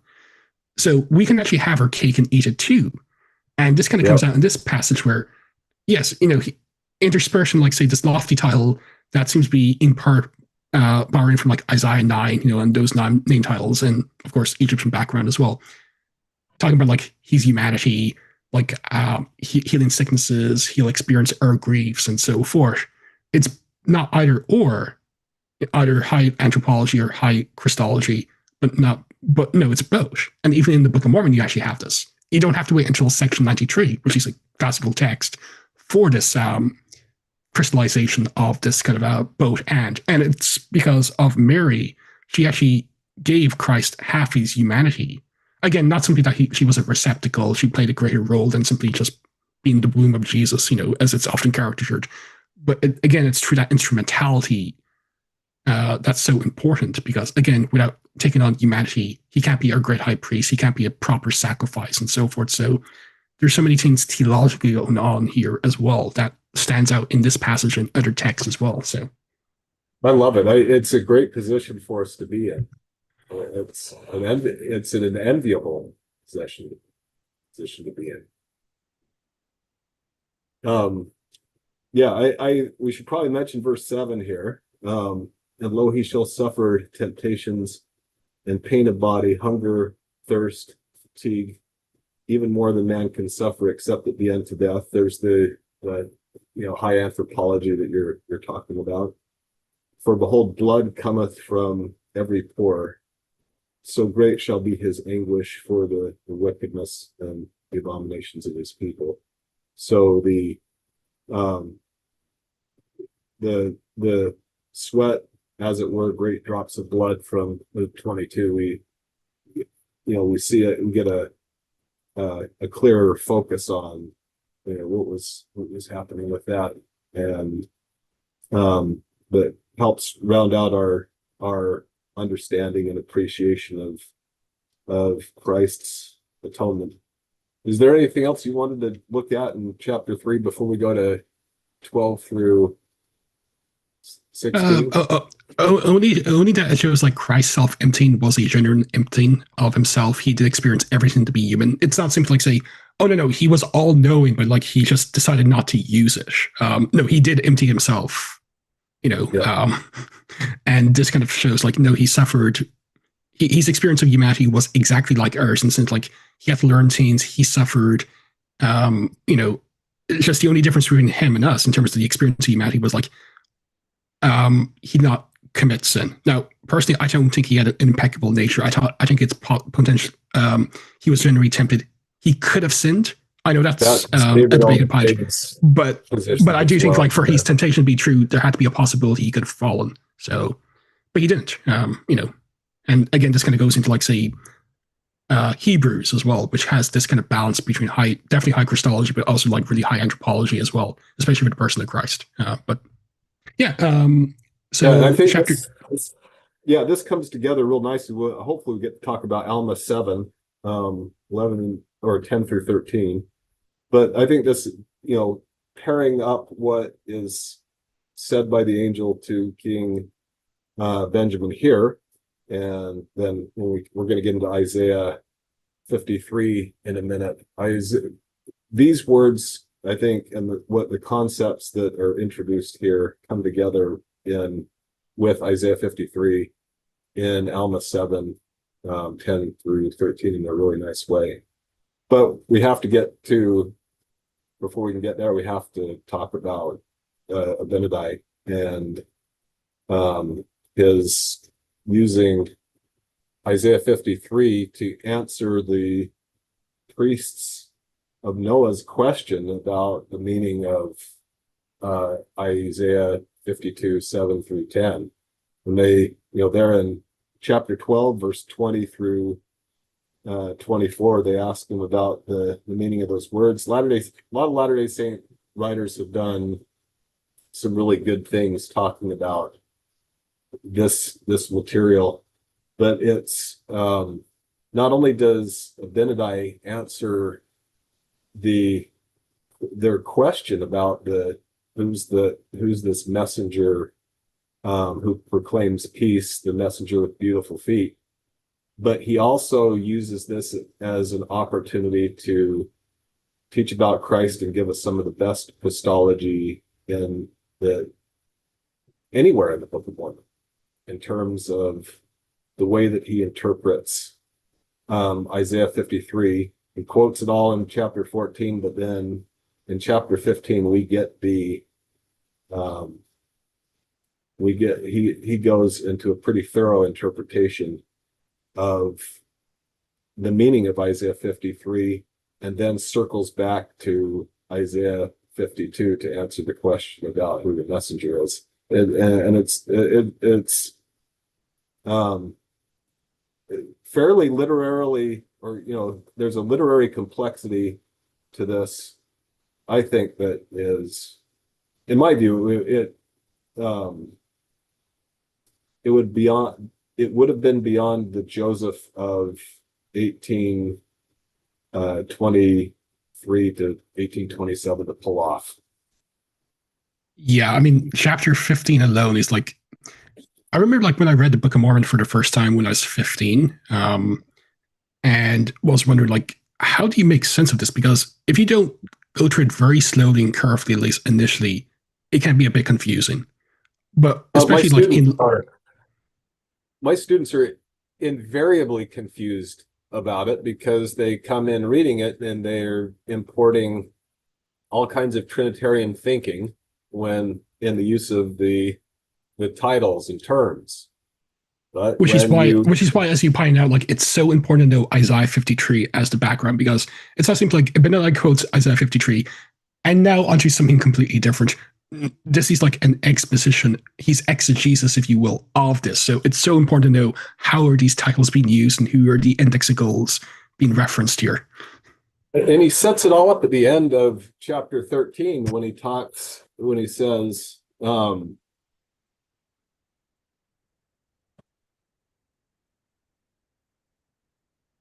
have they not, verse 34, have they not said that God himself should come down among the children of men and take upon him the form of man and go forth in mighty power upon the face of the earth? Yea, have they not said also that he should bring to pass the resurrection of the dead, that he himself should be oppressed and afflicted? So he's telling us right out of the gate how he's reading this in terms of the divinity and the anthropology of the servant, the Ish, the Ishmakavot, the man of sorrows, who is was it's translated acquainted with grief, but the I don't know if we want to get into that, but the Hebrew construction there is pretty interesting too. But it's the verb yada, where he's one who is made to know grief. Yeah. This speaks to what you were getting into. I mean, this isn't he, and Alma will talk about this later, but there isn't any aspect of the human experience that he doesn't know by experience. Yeah, just like on the use of Isaiah 53 or Mosiah 14, like, you had this kind of servant. And what's funny enough, like, and I did stress, like, in my discussions about modalism and Mosiah 15, is like, in Mosiah 14, which is Isaiah 53, you have the servant who's identified with Christ, but he's the servant of the Lord. So Lord here is not Jesus, it's the Father. So you have like two separate someones, and one sins the other. One strikes the other, if you will, and one dies, the other does not. One raises them from the dead, the other does not. So once you kind of understand, like, say, there's even before Mosiah 15 and the initially confusing first few verses, the Father and Son are clearly distinct persons, like the two of us are, But as he said, like, he suffers, he actually experiences the full gamut of mortality. Some have argued, that he's presented as a sin sacrifice. The servant actually does die, which is the case for Christ, even if you don't think this is in viewing the fourth servant hymn. And what's rather interesting, like, as a result of all of this, he makes intercession for the transgressors. And how does that happen? Mosiah 15, I'm sure we can discuss this momentarily. The Father gives him the power to make intercession. So once one kind of stands back and kind of realizes, like, all the parts from Mosiah 14 that are being played into Mosiah 15. It's not like Mosiah 15 is a standalone text, or Abinadi quotes Isaiah 53 just for the joke, or the laugh, Yep. It really does. Once I kind of made those connections myself, it made, like, an initially very confusing text, like, much more understandable, especially when you kind of realize, and perhaps some of your students are guilty of this, everyone is trying to import, like, even modern Latter-day Saint ideas, like, say, well, all instances of Jehovah have to be the pre-mortal Jesus, when in reality that's not always been the case, and good luck when it comes to, say, some passages trying to make sense of that. I will, and this I don't know if this is a point on which we'll differ. It's what I'll do. I'll take the students. I'll ask them to look at the first 8 verses and say, I want you to point me to. I want you to. I have them do this as groups. I want you to make a list of every reference to God the Father and every reference to Jesus Christ in these verses. And of course, it's a trick question. They're going to come up with, almost every possible. None of the groups are ever come up with the same total. But the only clear exclusive reference to God the Father in these verses is in verse 3. He was conceived by the power of God. If you take that as the only exclusive reference to God the Father in these verses, everything else sort of falls into play, or it falls into place. Christ being the Father and the Son, we're not talking about Person of the Father and Son. Yeah, we're not talking. This isn't a Trinitarian argument at all that Abinadi is making. He's talking about Christ's divinity, the Spirit. That's the premortal Jehovah that we talk about. In a real sense, that's the will that he's bringing his will as someone who's fully human into alignment with his will as a pre-existing immortal divine being. And that's a part of the atonement, the at-one-ment, is the bringing those things together in alignment. And if we want to get into some high anthropology here, I mean, that's what's got to happen for all of us ultimately to become heavenly beings, to become get into some theosis or deification here. We have to have our wills as mortal men and women have to come into alignment with not just the will of God and the will of the Son or will of Christ, but they have to come in alignment with who we were in pre-mortality. Yeah, well, I don't really think we actually would have too many differences here, because I don't believe necessarily the Father here is like God the Father. Father, it's even used like in Benjamin and Mosiah 3 again, where like Christ is said to be the Father of heaven and earth. Yeah, so it's a title loads of people are called Father. So it's just helping them read it more carefully, read it more closely, and help them not import sort of Trinitarian ideas of what some of these phrases and expressions are sometimes, how they're sometimes used and like you said, even if we just read this in terms of the way some our modern 21st century Latter-day Saint discourse, it can lead us off the track here. When this is Abinadi is making a Christological argument that's actually perfectly consistent with what we saw in First Nephi 11. And by the way, my friend Blake Ostler is in the chat, so he says, Christ brings his mortal will into alignment with his prior divine will. He takes exception with this. Yes. Christ's will can differ from the Father's, and the Father addressed here, with whom his will aligns, is the Father's will. Blake holds their view, and I think there's something to it, depending on how you understand Father. Even if he's God the Father, it's Christ bringing his will into alignment with his Father's. So, it's kind of a distinction without a difference. So I would agree. But Blake would say like it's a possibility Christ could, even in pre-mortality or even as a mortal, not align his will with God. Yes. I think that works with what we were saying a minute ago about David O. McKay and the possibility to, I mean, that's what makes it a will anyway, is that it could be, that it could be different, right? Yeah, and in fact, like it kind of comes out here where it speaks of, like, say, the mortality of Christ, where it says like how, and verse 5, and the flesh becoming subject to the Spirit, or the Son to the Father, being one God, suffering temptations, and yields not to the temptations, but suffers himself to be mocked. It's like, and there's again, your textual support for what you just said. It's beautiful. I mean, I again, like this is often overlooked. Like, this is going to sound heretical, but was it a possibility that Christ could have sinned? And I would say it had to be a possibility. I'm not saying he did. He didn't. He wouldn't have been a perfect sacrifice.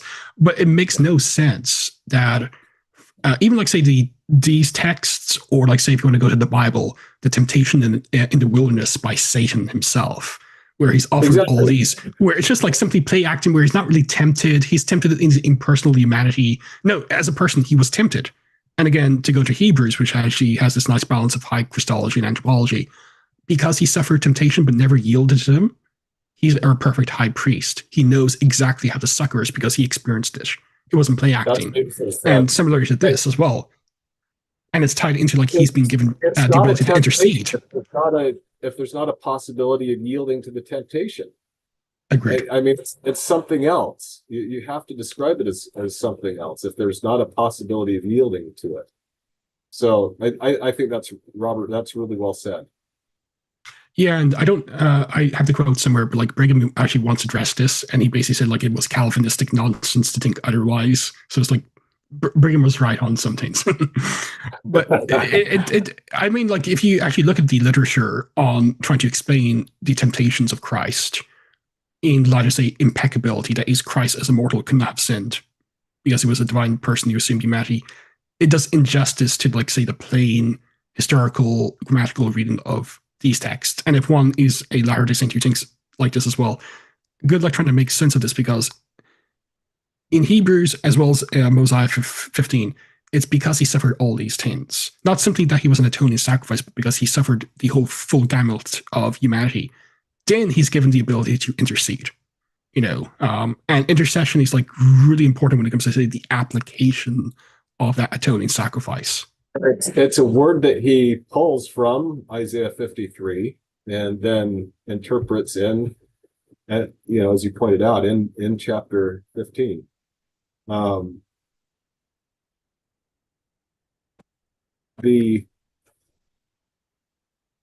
Verse 8, and thus God breaketh the bands of death, having gained the victory over death, giving the Son power to make intercession for the children of men, having ascended into heaven. I hear some of the language of the Psalms here too.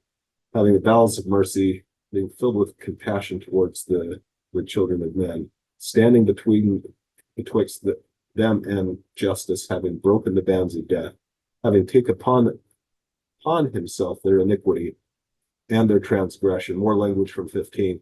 Having redeemed them and satisfied the demands of justice, satisfied also being coming right out of that chapter. He shall see the travail of his soul and be satisfied. Yeah, and just because Blake's on the chat, something he has pointed out in response to the Dan Vogel, and something I picked up as well, like, Christ is given the power to intercede. It's not something like he has innately, which again shows, like, you have to be very careful. There's at least two persons in view, God the Father and Jesus, when it comes to these interactions. Not really divine passive, but there's an agent there. I think that's probably what Blake's getting at. Blake's talked elsewhere about, Christ is sent into the world. Well, you don't send yourself. That's And so this would be along the lines of the same argument. You have to have a giver and someone who's being given to. Yeah, because this is like very high Johannine Christology, if you will. Hashtag Johnny's an eyewitness. It's like how John the Baptist was sent, or like various prophets are sent. Now, even if you don't think like personal preexistence, it's only notional preexistence. Percent from that, someone sends them to do a certain mission. They don't send themselves or authorize themselves to do it. And even like in these highly exalted state, Christ is still commissioned by someone else to do this, i.e. intercede. And as you agent doing that. And as you know, like, especially like say the Old Testament typology, for the sacrifice to be complete, there has to be priestly intercession, which Christ continues today. Without the intercession of the priest, you just have a carcass, if you will. You need something more than that, and it's given to the glorified Christ by someone else, i.e. his Father. Well said. Yeah, I just kind of bring this up because, like, I do like sympathize with some people who, when they initially read the Book of Mormon, because I was one of these people myself, reading the first few verses, like, what's going on here? Oh yeah, we all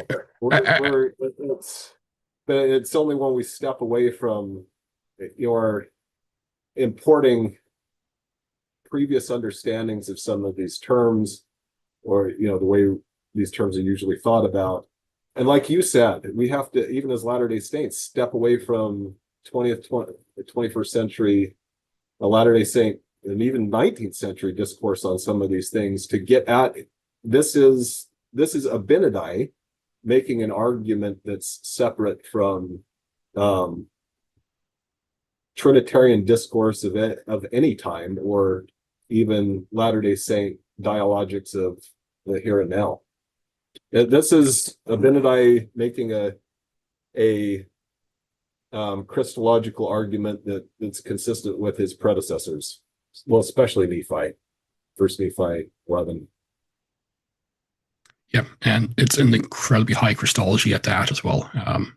But again, like a very high view of like Christ and his humanity, not simply his divinity. So again, I kind of it's not about, it's an either or. Like again, even as early as 1827 to 1830, doing the production translation of the Book of Mormon, you do have seeds and sometimes the explication of what would later be crystallized in, like, say, Section 93, which I think is a classical text, is also my favorite section of the DNC. And I know you've done some great work on the Christology of that, and other texts as well. But just as like Don Bradley has shown, like, say, a lot of like so-called novel theology and liturgy is actually in the Book of Mormon, at least implicitly, we do actually have these hints of the high anthropology, not simply high Christology, that would be later explicated, if you will, post 1830 as well. So it's not like, say, there's the Book of Mormon and there's this disconnect with Latter-day Saint theology. There's more of an overlap, if you will, than has been previously appreciated. And maybe one of the hints of that's in what follows with Abinadi, he talking about who the seed of this suffering servant are, talking about the prophets and those who believe on the words of the prophets. But he circles back at that point to bring it back to the initial question about the meaning of Isaiah 52, 7 through 10. Who's the messenger? Well, yes, it's Christ, it's the Messiah, but it's also the prophets, and it fits really well with a high anthropological understanding of those servant songs, Isaiah 49 through 53, where we can, I think that the implications of Doctrine and Covenants 93 for a lot of that might be more significant than maybe we've thought about. Again, as with First Nephi 11, I think we could spend like a good couple of hours just on Mosiah 15. It's so rich. Is there any other things you want to focus on, or do you want to move on to like Alma 7? I know that's something you've been Alma 7. I hope we can talk at least a little bit about Third Nephi, but also Ether 3 before we're done as well, which is good stuff. Yeah. Okay. Well, I'll share my screen so people can actually see Alma 7 anyway. We'll probably have at least a fair amount to say on this, but starting in verse 10, and again, I think this is the second mention of Mary, his name in the Book of Mormon. Behold, he shall be born of Mary at Jerusalem, which is the land of our forefathers. She being a virgin, a precious and chosen vessel, who shall be overshadowed and conceived by the power of the Holy Ghost and bring forth a son, yea, even the Son of God. And he shall go forth suffering pains and afflictions and temptations of every kind. And this the word might be fulfilled, which saith, he will take upon him the pains and the sicknesses of his people. We should probably at least stop there to talk about these two verses. Again, we're getting Isaiah 7:14. Language from there in here again, as well as that when he uses the terms pains and sicknesses in talking about the word, that's clearly a reference to Isaiah 53, and it does a better job of translating those Hebrew words, makavot and choli, pains and sicknesses, than the King James translation does with sorrows and griefs. Yeah, just on that, although I disagree with a number of his conclusions on other topics, Thomas Wayman's actually had a really good article in the Journal Book of Mormon Studies back in 2005, the Hebrew text of Isaiah 7:11, where it goes into this. Yeah, I think he handled that pretty well. Like I said, I wouldn't agree with everything he's written since then, but I thought he did a nice job noting that. I would just point out, the precious and chosen vessel. We get back to the image of the tree and the fruit being precious. Above all that is precious, that's mentioned in First Nephi 11, I think, and 15. This connection again with wisdom in Proverbs being described as yakara. There's some potential interesting connections with the Hebrew, or sorry, with the Egyptian word ikar. And this concept of wisdom. So we're the idea of being a precious, right, and chosen, the idea of being beloved in terms of being hierarchically selected. I think that connects up really nicely with First Nephi 11 and the wisdom or Asherah imagery that we get there, and then more language from Isaiah chapter 7, bringing forth the Alma, bringing forth a son, and then that brings us to verses 12 and 13, which are probably the best descriptions of the experiential dimension of Christ's atonement that we have in arguably anywhere in Scripture. And he will take upon him death, that he may loose the bands of death which binds his people, and he will take upon him their infirmities, that his bowels may be filled with mercy according to the flesh, that he may know according to the flesh how to succor his people according to their infirmities. Again, that's picking up the language of Isaiah 11, and one who is made to know sickness.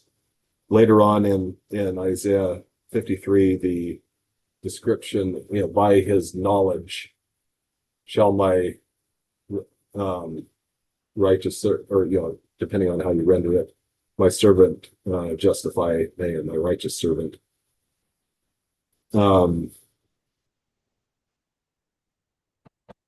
the Spirit knoweth all things, nevertheless the Son of God suffereth according to the flesh, that he might take upon him the sins of his people, that he might blot out their transgressions according to the power of his deliverance. Now this is the testimony which is in me.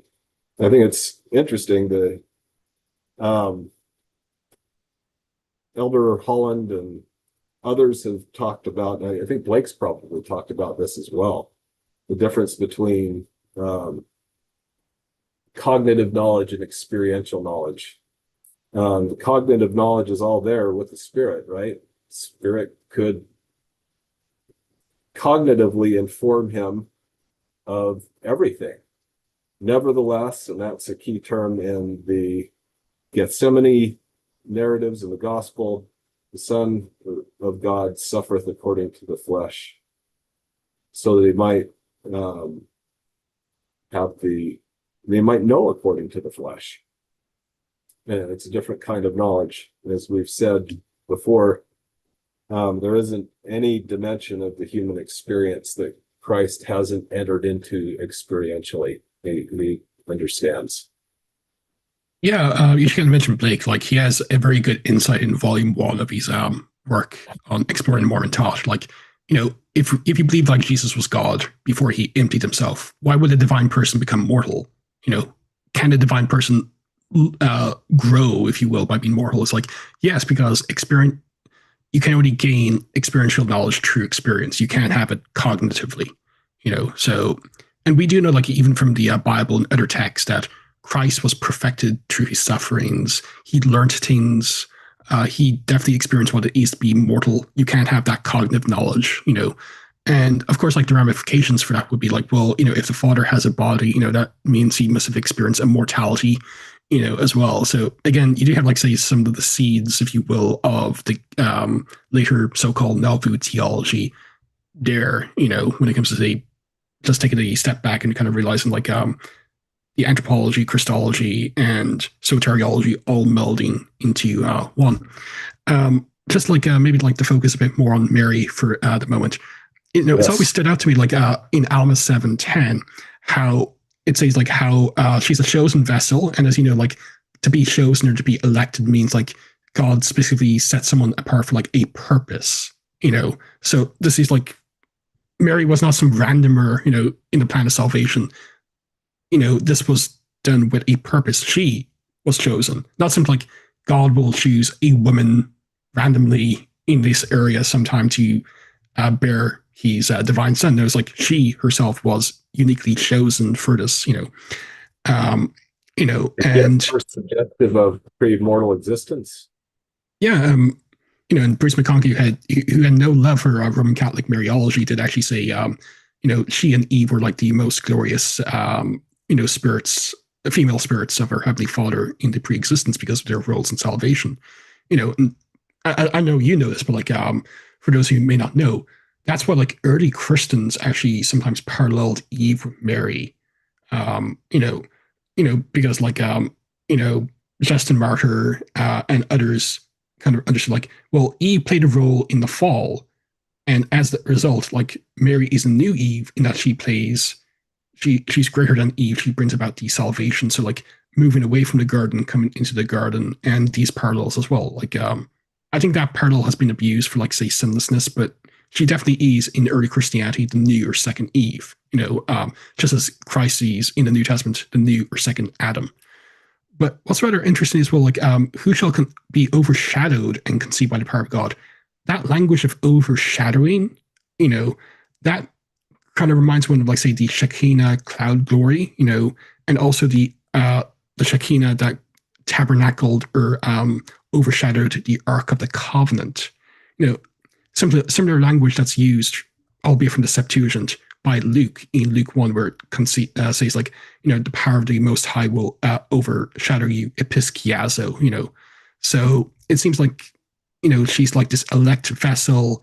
She's deliberately chosen by God specifically. So she's not like some random person who God just happens through happenstance to come across. And she seems to be like very similar language used of the Ark and the Shekinah are used in the miraculous conception of Christ here. And what's rather interesting is if you look at the earliest Christian expositions about the new Ark of the Covenant, it's the humanity of Jesus. Even Thomas Aquinas, who had a very high view of Mary, said, at least in some sense, yes, it could be Mary, but also the humanity or the flesh of Christ is also the new dwelling place of the Shekinah cloud glory.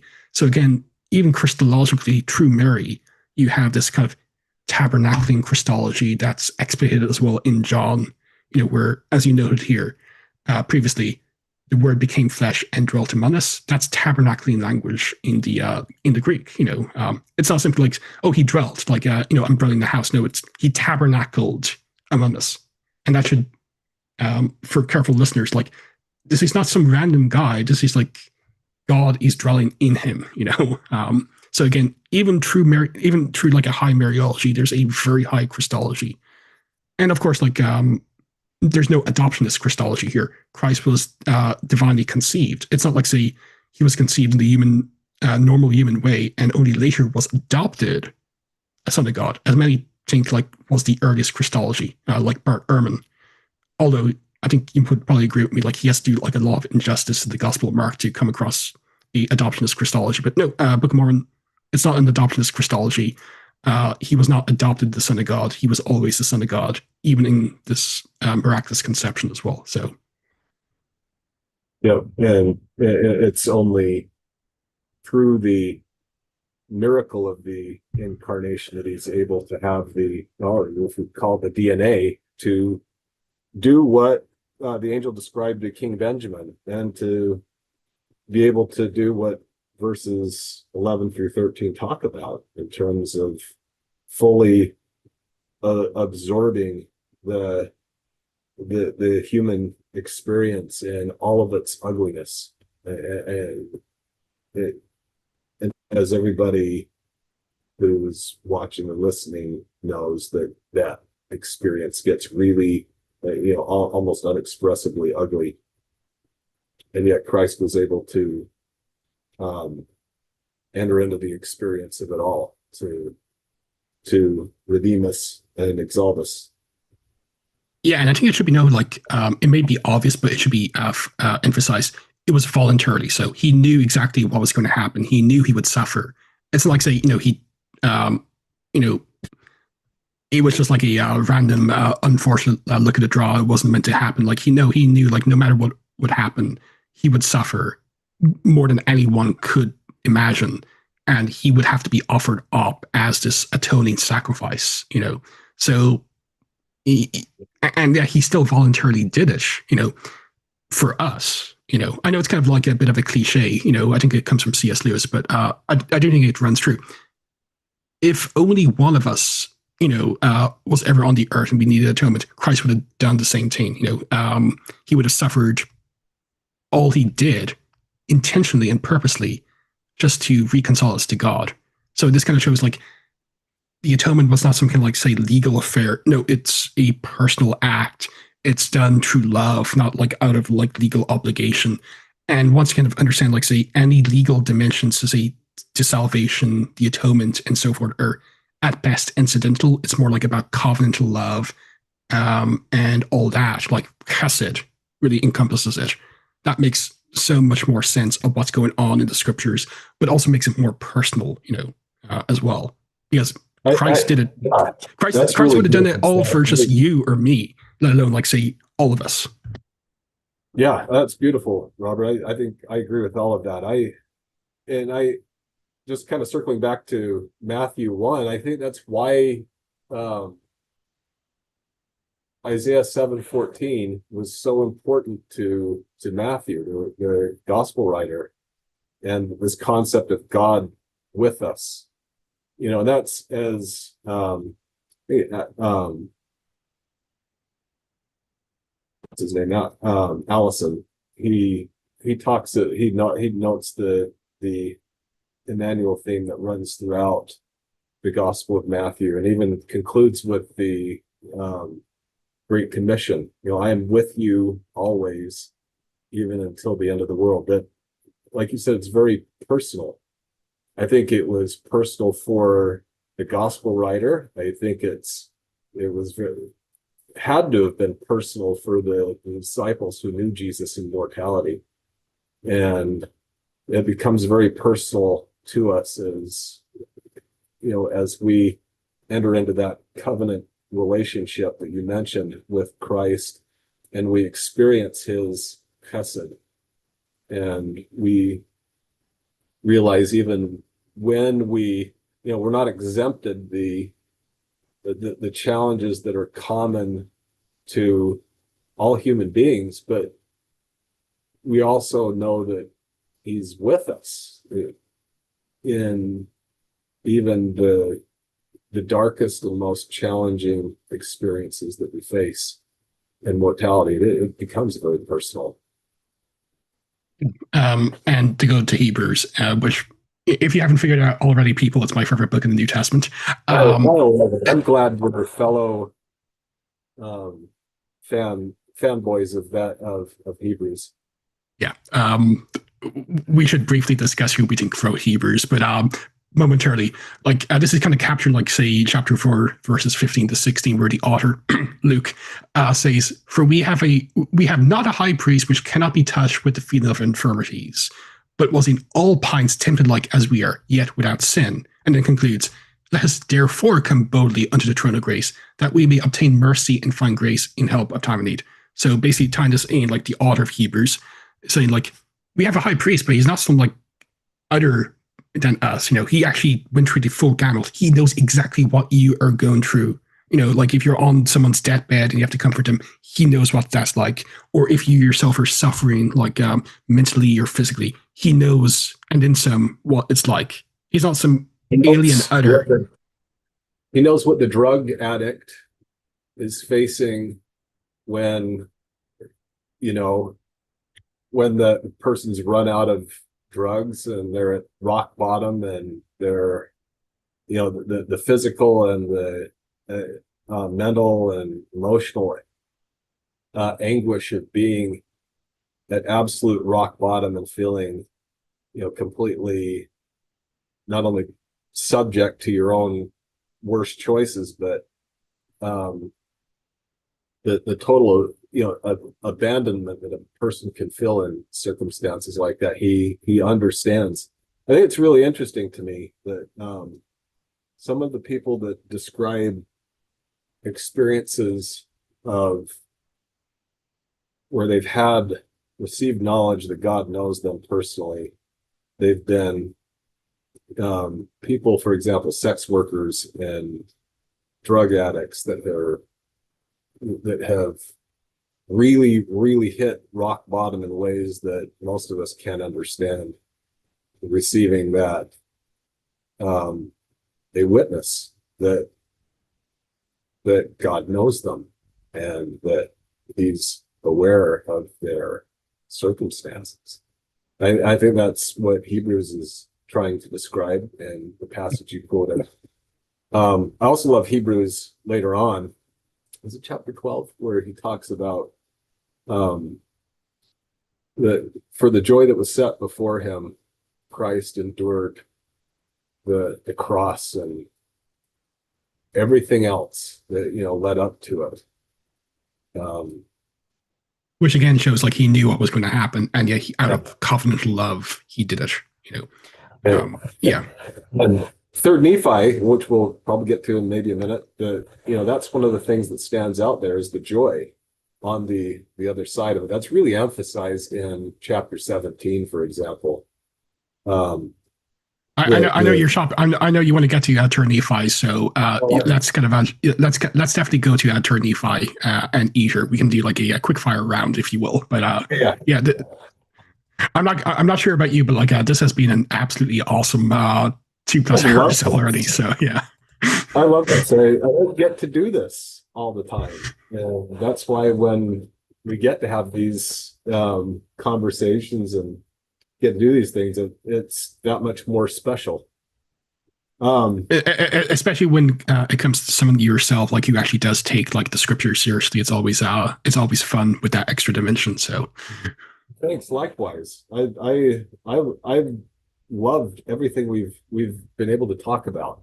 For the past and I'm sure like you could feel like say, I could spend like an entire day just on this pericope, but exactly.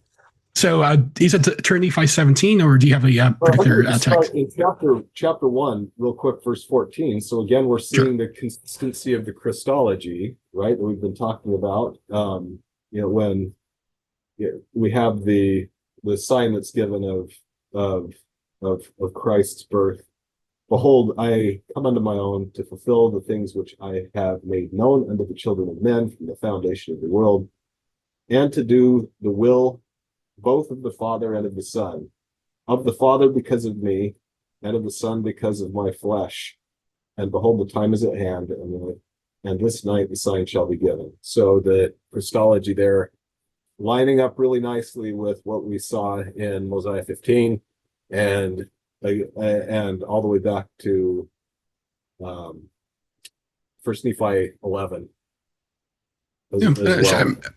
Maybe hopefully not trying to throw you comfortable, but might as well ask you, because like at this moment in time, Christ is like in the womb of Mary. So do you believe like Christ, the divine person, is speaking, or do you believe like he's speaking through like a Shaliach or an agent? Like we have so many examples of divine investiture of authority, to use McConkie's language on that.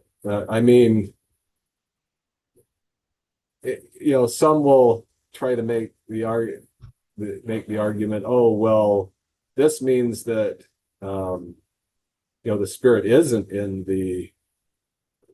the unborn child before the birth, and I don't accept that. I think we've got so many examples of divine investiture of authority. Yeah, and I don't know about you, but it kind of irks me when people think that's the case in order to justify let's make this YouTube friendly, unaliving children in an LDS context. It's like even if you think the Spirit's given at birth, no, it's a human there. But it's a really bad argument.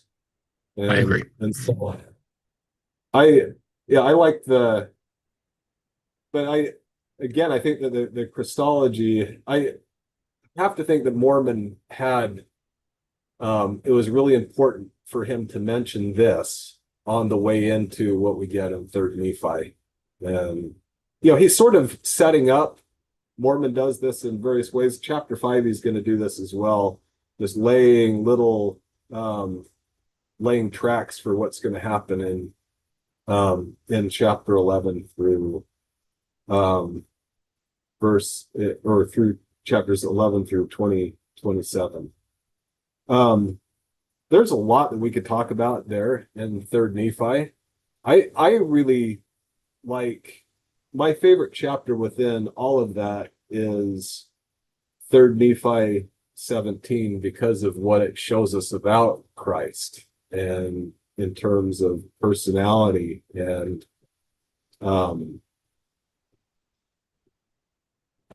as a teacher, Third Nephi end of or Third Nephi 17 has taught me a lot about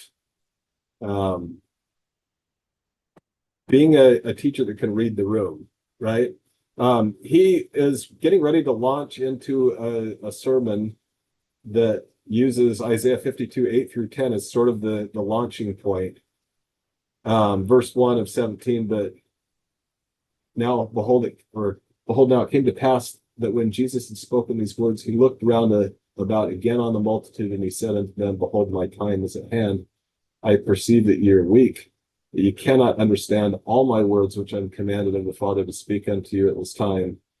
Therefore go unto your homes and ponder upon the things which I have said, and ask the Father in my name, that ye may understand and prepare your minds for the morrow.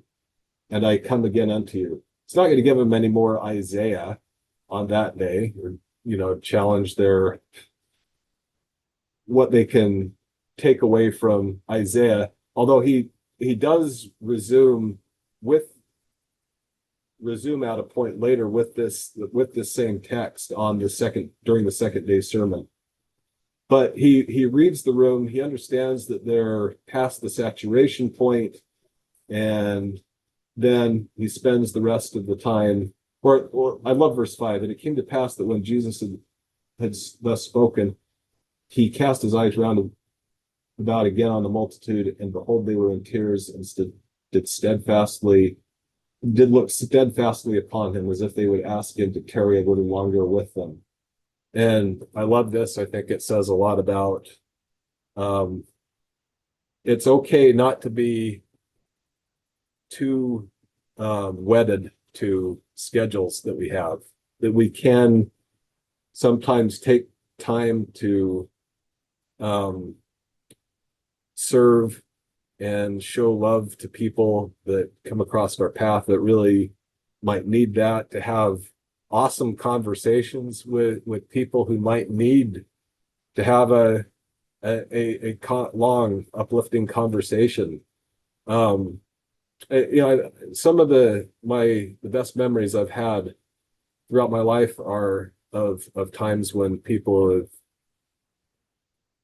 who've done that with me, taken time with me, and when I've taken time to minister to them in whatever ways I can. And of course, Jesus is equipped to do some ministering here in ways that the rest of us just aren't, for the most part. Of course, he does all of the works of the Messiah that are mentioned in the Isaiah chapters, and including 61, and those verses. He does those things for them here. I've done papers that I've written a lot about proskinesis and ritual prostrations and the prostration of worship. They do that in chapter 11, but they do it in a way in chapter 17, verse 9 and 10, that is, I've always been deeply touched by it, and feel the affection of the people for Jesus. So it's not just worship out of awe, as maybe in 11, but really out of affection in chapter 10. I love the use of Isaiah in Mormon's use of Isaiah after the blessing of the children and the angels coming down and surrounding the children, this, I guess it's before some of that. But he says, and after this manner do they bear record, verse 16, the eye hath never seen, neither hath the ear heard before, so great and marvelous things as we saw and heard Jesus speak unto the Father.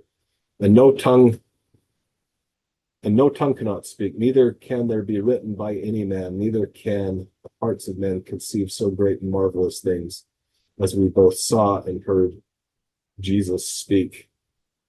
So, and then, of course, Jesus says, joy is full in verse 20, and he weeps, and the joy of the people, of the multitude that are there with him, that really brings out the joy dimension that Hebrews mentioned, right? That for the joy that was set before him, he endured everything before this. And then there's a glimpse at the joy that all of us, if we keep pressing forward and don't give up, that we're headed for as well. I love that. I love that, just what Third Nephi and the sermons and the divine acts of healing and the administration of the sacrament in 18 and following, all of that, but just what they show us about Jesus. Yeah, and just like you quoted verse 5, it's kind of interesting. Like, he reads the room and, he knows their thoughts. And as a result, he sees like how he's been moved to cure them and heal them and so forth. This kind of shows like how even now our free will actions, can actually move God to do something. Yes. One of my favorite texts of all time in the Bible is Exodus 32 and 33, where it presents Moses as the intercessor. And, in the original language text, and you can look at, and you can verify this, God's not like, say, pretending to be angry, he's red hot angry, and yet Moses, albeit imperfectly, soothes or appeases that anger because of his intercession. God wants to destroy everyone except Moses, but then Moses says, well, what about the covenants you made? What about the promises you made?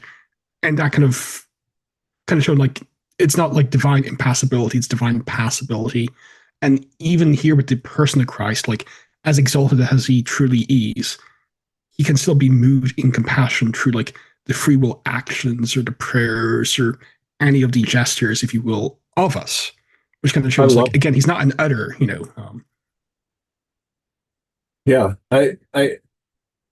Abraham gets the Lord to agree to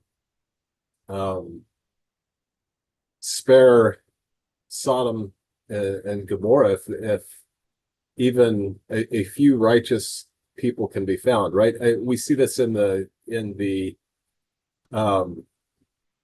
this comes out in the allegory of the olive tree with the servant interceding on behalf of the vineyard when the Lord of the vineyard's ready to torch the whole thing, torch the whole project. And one of Jesus's parables uses similar language to describe this kind of intercession. That like you say, that God can be reasoned with. He can. I don't want to use the word bargaining. I mean, that's kind of it makes it almost sound transactional, but he can be moved. I'm just going to mention this because someone in the comments did actually make a good point. Jesus has compassion on the multitude. He also submits to Mary at Cana, using some parallels. John 2 and what Christ means by woman, my hour is not yet come. I could actually spend an entire episode just on this. There's so much there. But it does seem John 2 is like a very weird text if you look at it, because like it seems like Jesus disses his mom by calling her, saying not simply woman, which in of itself is odd for a Jewish male to call his mom, not but also what between me and you, which if you look at the Greek, is often the use of demons. Like what's between me and you, my opponent, and yet he submits to her request at the same time. So what's going on there? We could spend like I'm sure you might have your own musings as well about that, and also the JST. But it does kind of show, Mary, albeit imperfectly, does like maybe impetuously, like because his hour has not yet come, yet still submits to her request, and begins his miraculous career and so forth. Yeah, there might be some musings here, and it's kind of interesting. Like, say, you could say, like, maybe case, well, that was the mortal Jesus. He emptied himself. In turn Nephi here, we're talking about the glorified, resurrected Christ, who has become super exalted and so forth. And even then, he can be moved in his person. So that's kind of interesting. Also, Blake is in the comments. He would like to discuss whether libertarian free will is required for moral accountability or whether your view of self-determination is adequate. He says Matthew addresses it in his article in Theodicy. So maybe we can discuss that at some other time between the three of us. I don't know, but that would be it. And that could go on for a couple of hours too. Yeah. So. I once debated Blake about the nature of the atonement over dinner once, which was it was fun. We had to agree to disagree, but did you get through your food? Just about.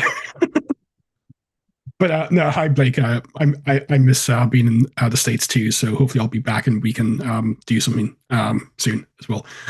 But yeah, any other thoughts on this? Because like again, there's so much even when I say the idea like proskuneo and other chains, like the range of that and how it's used of the Davidic cane, and we could spend like a lot of time on that. But any other comments you want to spend on this before we kind of go to evil tree? Not on third Nephi. I think that we could spend a long time on a lot of third Nephi, even on what follows chapter 17 and 18. There's the we mentioned earlier them praying to Jesus and what some of the Christological implications of that might be, and then his emphasis on that. Dan Sharp we've discussed this a lot, that what might be going on with the emphasis on the Father that follows that. I think I'd like to, before we go, at least talk a little bit about the brother of Jared and third Nephi, and Ether 3. And definitely there's a lot that we could say. Catherine Thomas did that wonderful study comparing the brother of Jared's experience in Ether 3 to the endowment, and that's a study worth not only worth reading but going back to. And I believe Don Bradley touches upon it as well in his article from a few months ago that was published by Interpreter as well. So, yep. Which kind of shows into what we were saying earlier. Many think like there's a disconnect between, like, say, LDS theology and Nauvoo theology and the Book of Mormon. But no, I mean, there's a greater explication, yes, and some new truths are revealed, but at the same time, there's more relationship between the two, either implicitly or even explicitly, than many prima facie seem to believe. Yeah, and when we don't, if we're not seeing them, one of the reasons is that maybe we haven't looked at it closely enough, or thought about it as thoroughly as we might. I really like this is my wife's favorite. This whole story is my wife's favorite because of the agency that the Lord requires of the brother of Jared through this whole thing, coming up with the solution to the problem of the light in the boat and so forth. Maybe we pick it up with verse in the middle of it's worth maybe picking up at the beginning of the brother of Jared's prayer, maybe verse 3. Behold, O Lord, thou hast smitten us because of our iniquity, and hast driven us forth, and for this many years we have been in the wilderness. Nevertheless, thou hast been merciful unto us. O Lord, look upon me in pity, and turn away thine anger from this thy people, and suffer not that they shall go forth across this raging deep in darkness. But behold these things which I have molten out of the rock. He's maybe doing what you've been talking about in terms of the intercession, prophetic intercession for himself and for his people. And I know, Lord, that thou, O Lord, that thou hast all power, and thou can't.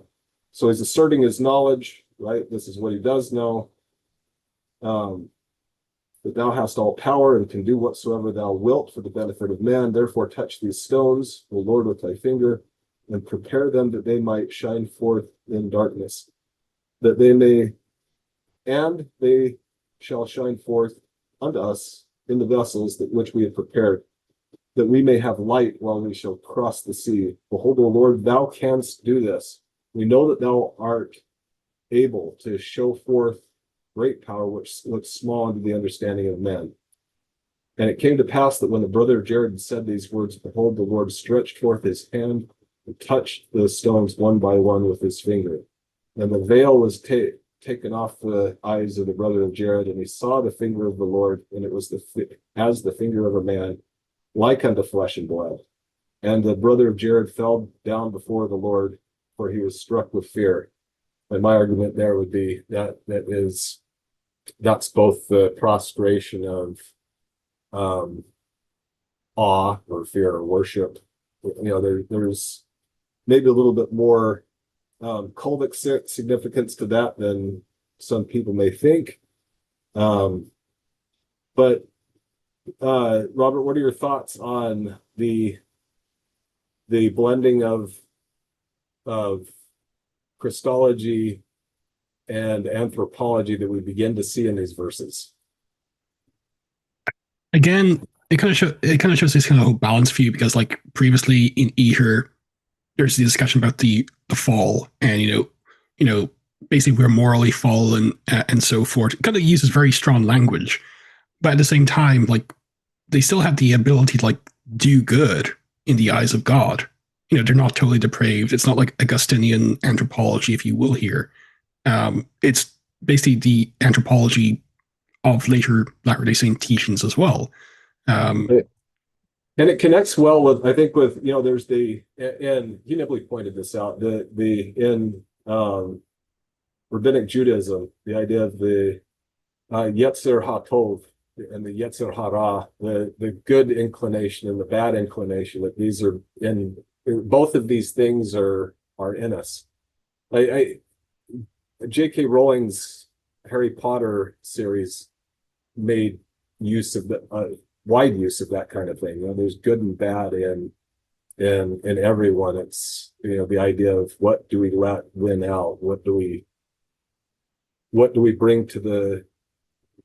bring forward, and in terms of and then this is the process of sanctification, right? The root gets, or the bad eventually gets purged from us, rather than I do like how you bring up the evil impulse there. Like Rosen Ben Zavi, I believe his name. He's done like excellent work on that. Like in the Dead Sea Scrolls, and like maybe Sirach and a few other texts, like the Yetzer Hara, the evil impulse in someone, is often personified or like described using like satanological language. Like some things like in Sirach, where like the person refers to their internal struggles within using the term satanas. There's even like one Jewish commentator who thinks like Christ's temptation in the wilderness is like a personification of the Yetzer Hara, which I think is a bit overblown. But even like Jews of that time who had the Yetzer Hara, that was like maybe the closest thing they had, like say, to original sin.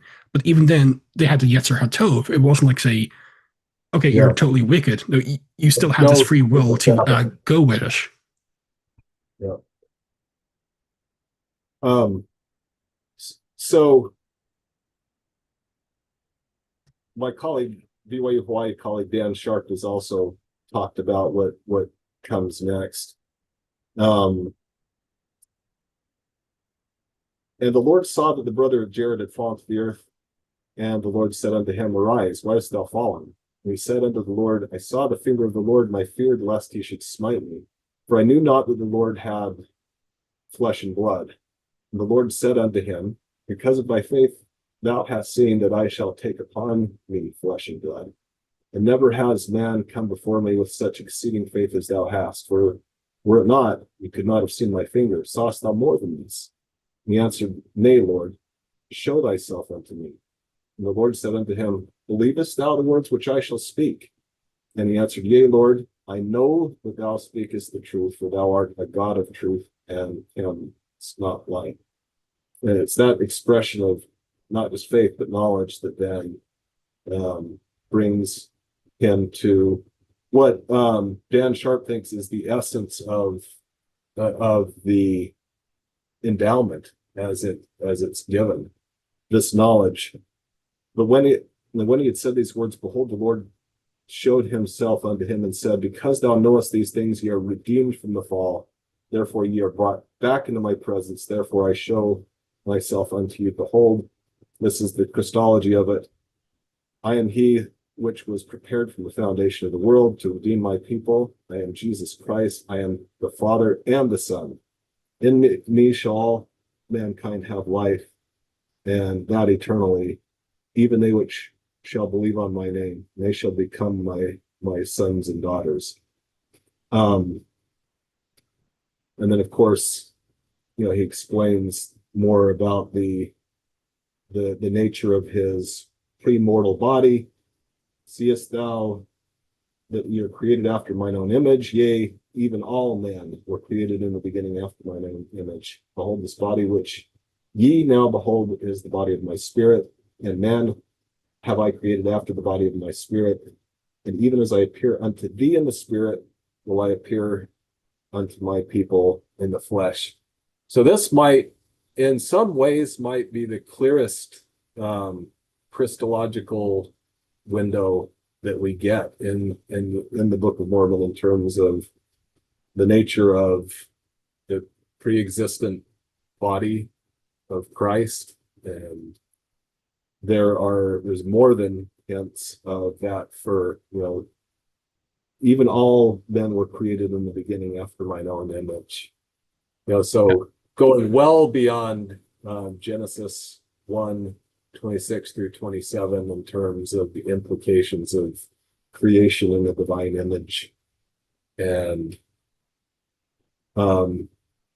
this might be, in fact, Brother Jared's told not to, or he's told to write this, and it's not supposed to come forth until after the time of Christ's appearance in the flesh.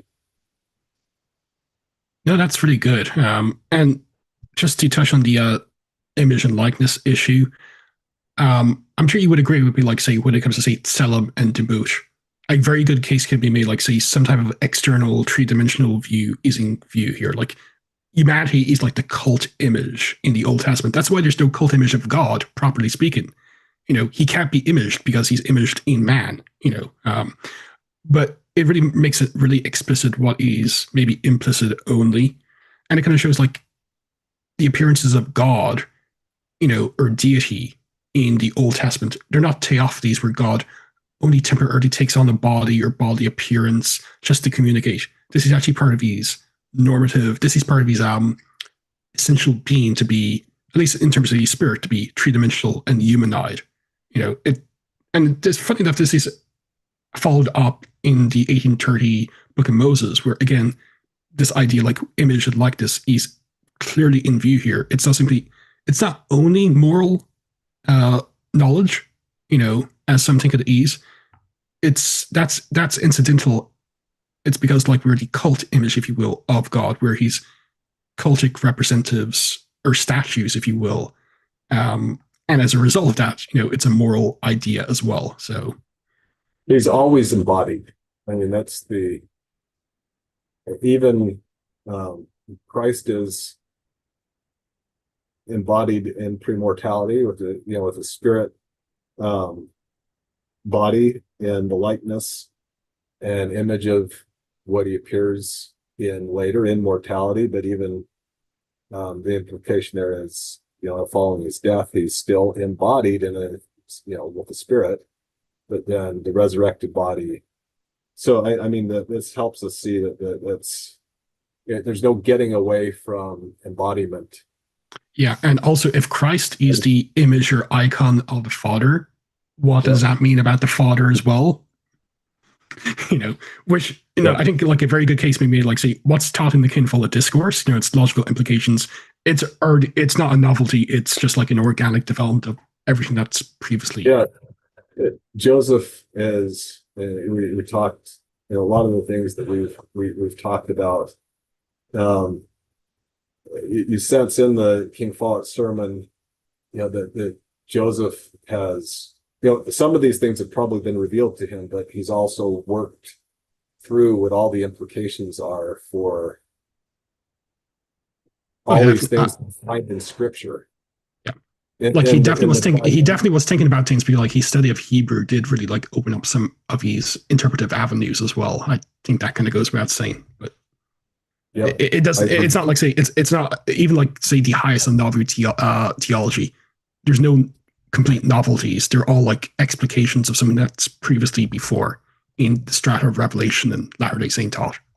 Which is why it kind of attracts, it kind of annoys me, and I use like when people say, no, novel theology was like wholly other. It's like, no, it's the logical implications of everything that went beforehand. It's definitely not wholly other. And I sort of understand why people like to chop things up, and I mean, this is done. People with their silos within scholarship, right? And this has gone way too much. Hugh Nibley, this was the reason he said that people needed to be, Hugh Nibley is considered a generalist, but you need to be really, not just be a generalist, but be really, really good, right? Because people get really good at very specific areas of study, but then they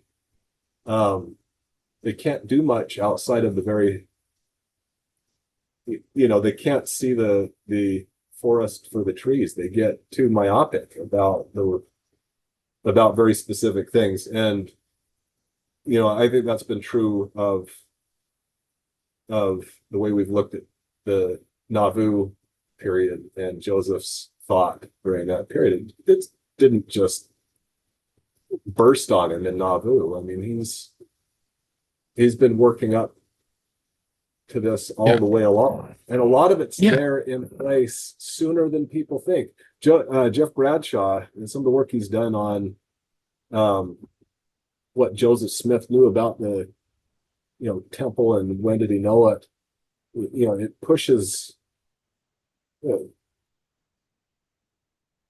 Joseph knew a lot more, a lot earlier than a lot of people have been willing to credit him.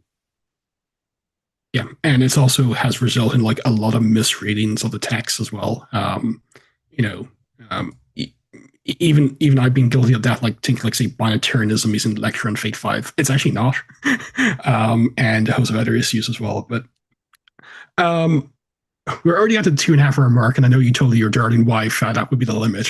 So, do you have any final comments on Ether Tree before we're going to do some closing, just like some closing statements and wrap things up? There's just so many good things here. Maybe one of I like verse 19. Because of the knowledge of this man, he could not be kept from beholding within the veil, the temple language resurfacing. And he saw the finger of Jesus, which when he saw, he fell with fear, for he knew that it was the finger of the Lord. And he had faith no longer, for he knew nothing, doubting. Wherefore, having this perfect knowledge of God, he could not be kept from within the veil. Therefore, he saw Jesus and did minister unto him. I really loved, just to bring up Bill Hamblin here before we go, how he viewed the endowment as a ritual induction into the divine council, which I really liked. I think that's a way of thinking about the endowment that's been really helpful to me.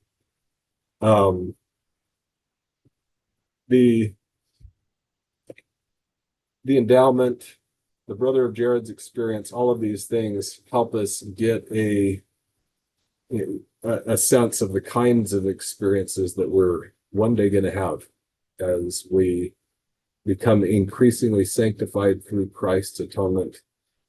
The prophet Joseph Smith wanted the saints to have these kinds of experiences and spend a lot of time trying to set things in place that would enable the Latter-day Saints to have these experiences. And I have strong faith that just as these individuals had them that we read about in Scripture, as the prophet himself had them, that we can grow in our faith and knowledge to the point that where we can have them too. I wouldn't want the experience before I was ready to have it. Isaiah got pretty freaked out by what he experienced when he got his call. We definitely don't want to end up like on the spit like Nadab and Abihu do in Leviticus 10. But it's my witness that Christ is, just as John says, God is love. That's true of the Father. That's true of the Son. It's also true of the Holy Spirit, and that needs to become true of all of us. We need to come to embody not only covenant chesed, but also that supreme agape that they possess. And this is cool, really cool to be with you to do this finally after all this time. And I know. But I'm not going to lie to you. Like this again, at some point too. Yeah, definitely. Because I'm not going to lie to you. This has been fun. We should definitely do like a follow up on something related to this.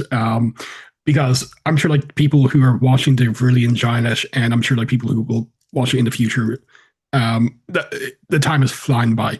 But before we close, just because you mentioned you're a fellow Hebrews fanboy, who do you think wrote Hebrews? I had, if I sort of started to lean for a while toward Apollos.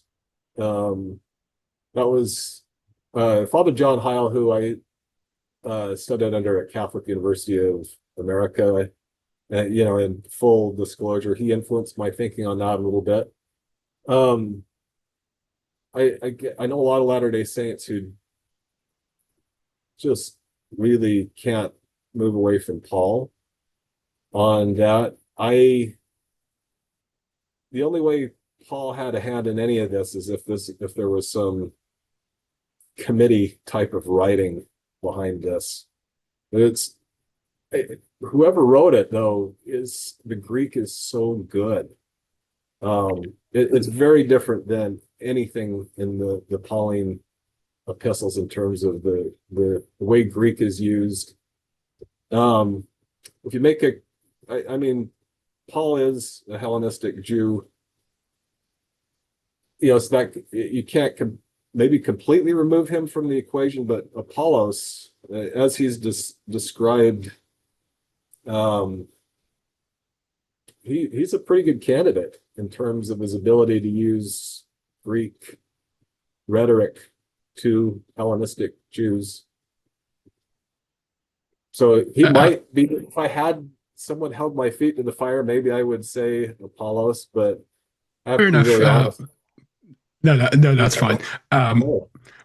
But thinking about like if we do a follow up, maybe we should do like the Epistle of the Hebrews for Latter-day Saints, like Christological, but other insights as well for Latter-day Saints on Hebrews, and then we'll have to be very selective because, by the way, if you're wondering about my view, I think Paul gave a sermon, but Luke, who was his traveling companion, was authorized to like appropriate it and write it out, which kind of explains like why some of the ideas are Pauline, but none of the language fits either the dictated or written texts of Paul. I think Origen and some others actually had that view, and it's like pretty ancient. So that's my current take. I used to think Apollos, but the problem with that, not that it's like a death knell, it's like that idea was like really late, and also Luther came up with it, and I don't want to be on the same side as Luther. Yeah, yeah, I don't know. The only thing that's I wouldn't even say it's compelling, but the only thing that really would lead me in that direction is just the ability to use Greek and the Greek rhetoric and the Greek language, the way we see it used in the letter. Now, it was Fitzmyer's view that Luke was a Syriac or Syrian. So he's Semitic, but he's not Jewish, and that was sort of his way of dealing with Luke not fully understanding Judaism in some ways in the gospel according to him, and yet still being able to handle. You see a lot of Semiticisms in Luke that suggests. Well, as much as I respect Fitzmyer, I really do. I think like he kind of was a little too eager to think Luke was mistaken about certain things, but that's a different topic. Yeah. But yeah. No, we can definitely do like a Hebrews because that would be also fun. But I know you're on the schedule. I know you did promise your wife 2.5 hours, but again, really do appreciate it. This has been nothing but fun. I'm glad you've had a good time, and loads of people saying yes, please do a part 2. So we definitely should plan it maybe end of this year, whenever suits. That'd be great. We got the coming semester, but we come December. This might be something fun to do over the break for near Christmas time. Oh yeah, it would be perfect for a Christmas themed one. So, what we do is like hit me up when you know your schedule and when you can do it. Let's tentatively plan that, and then we'll make it happen somehow. Yeah. Well, again, thanks, Matt, for coming on. Everyone, check out his interpreter articles and his books, and have a happy Friday tomorrow, and enjoy the weekend as well. That's forthcoming. So, all the best. You also. Thank you.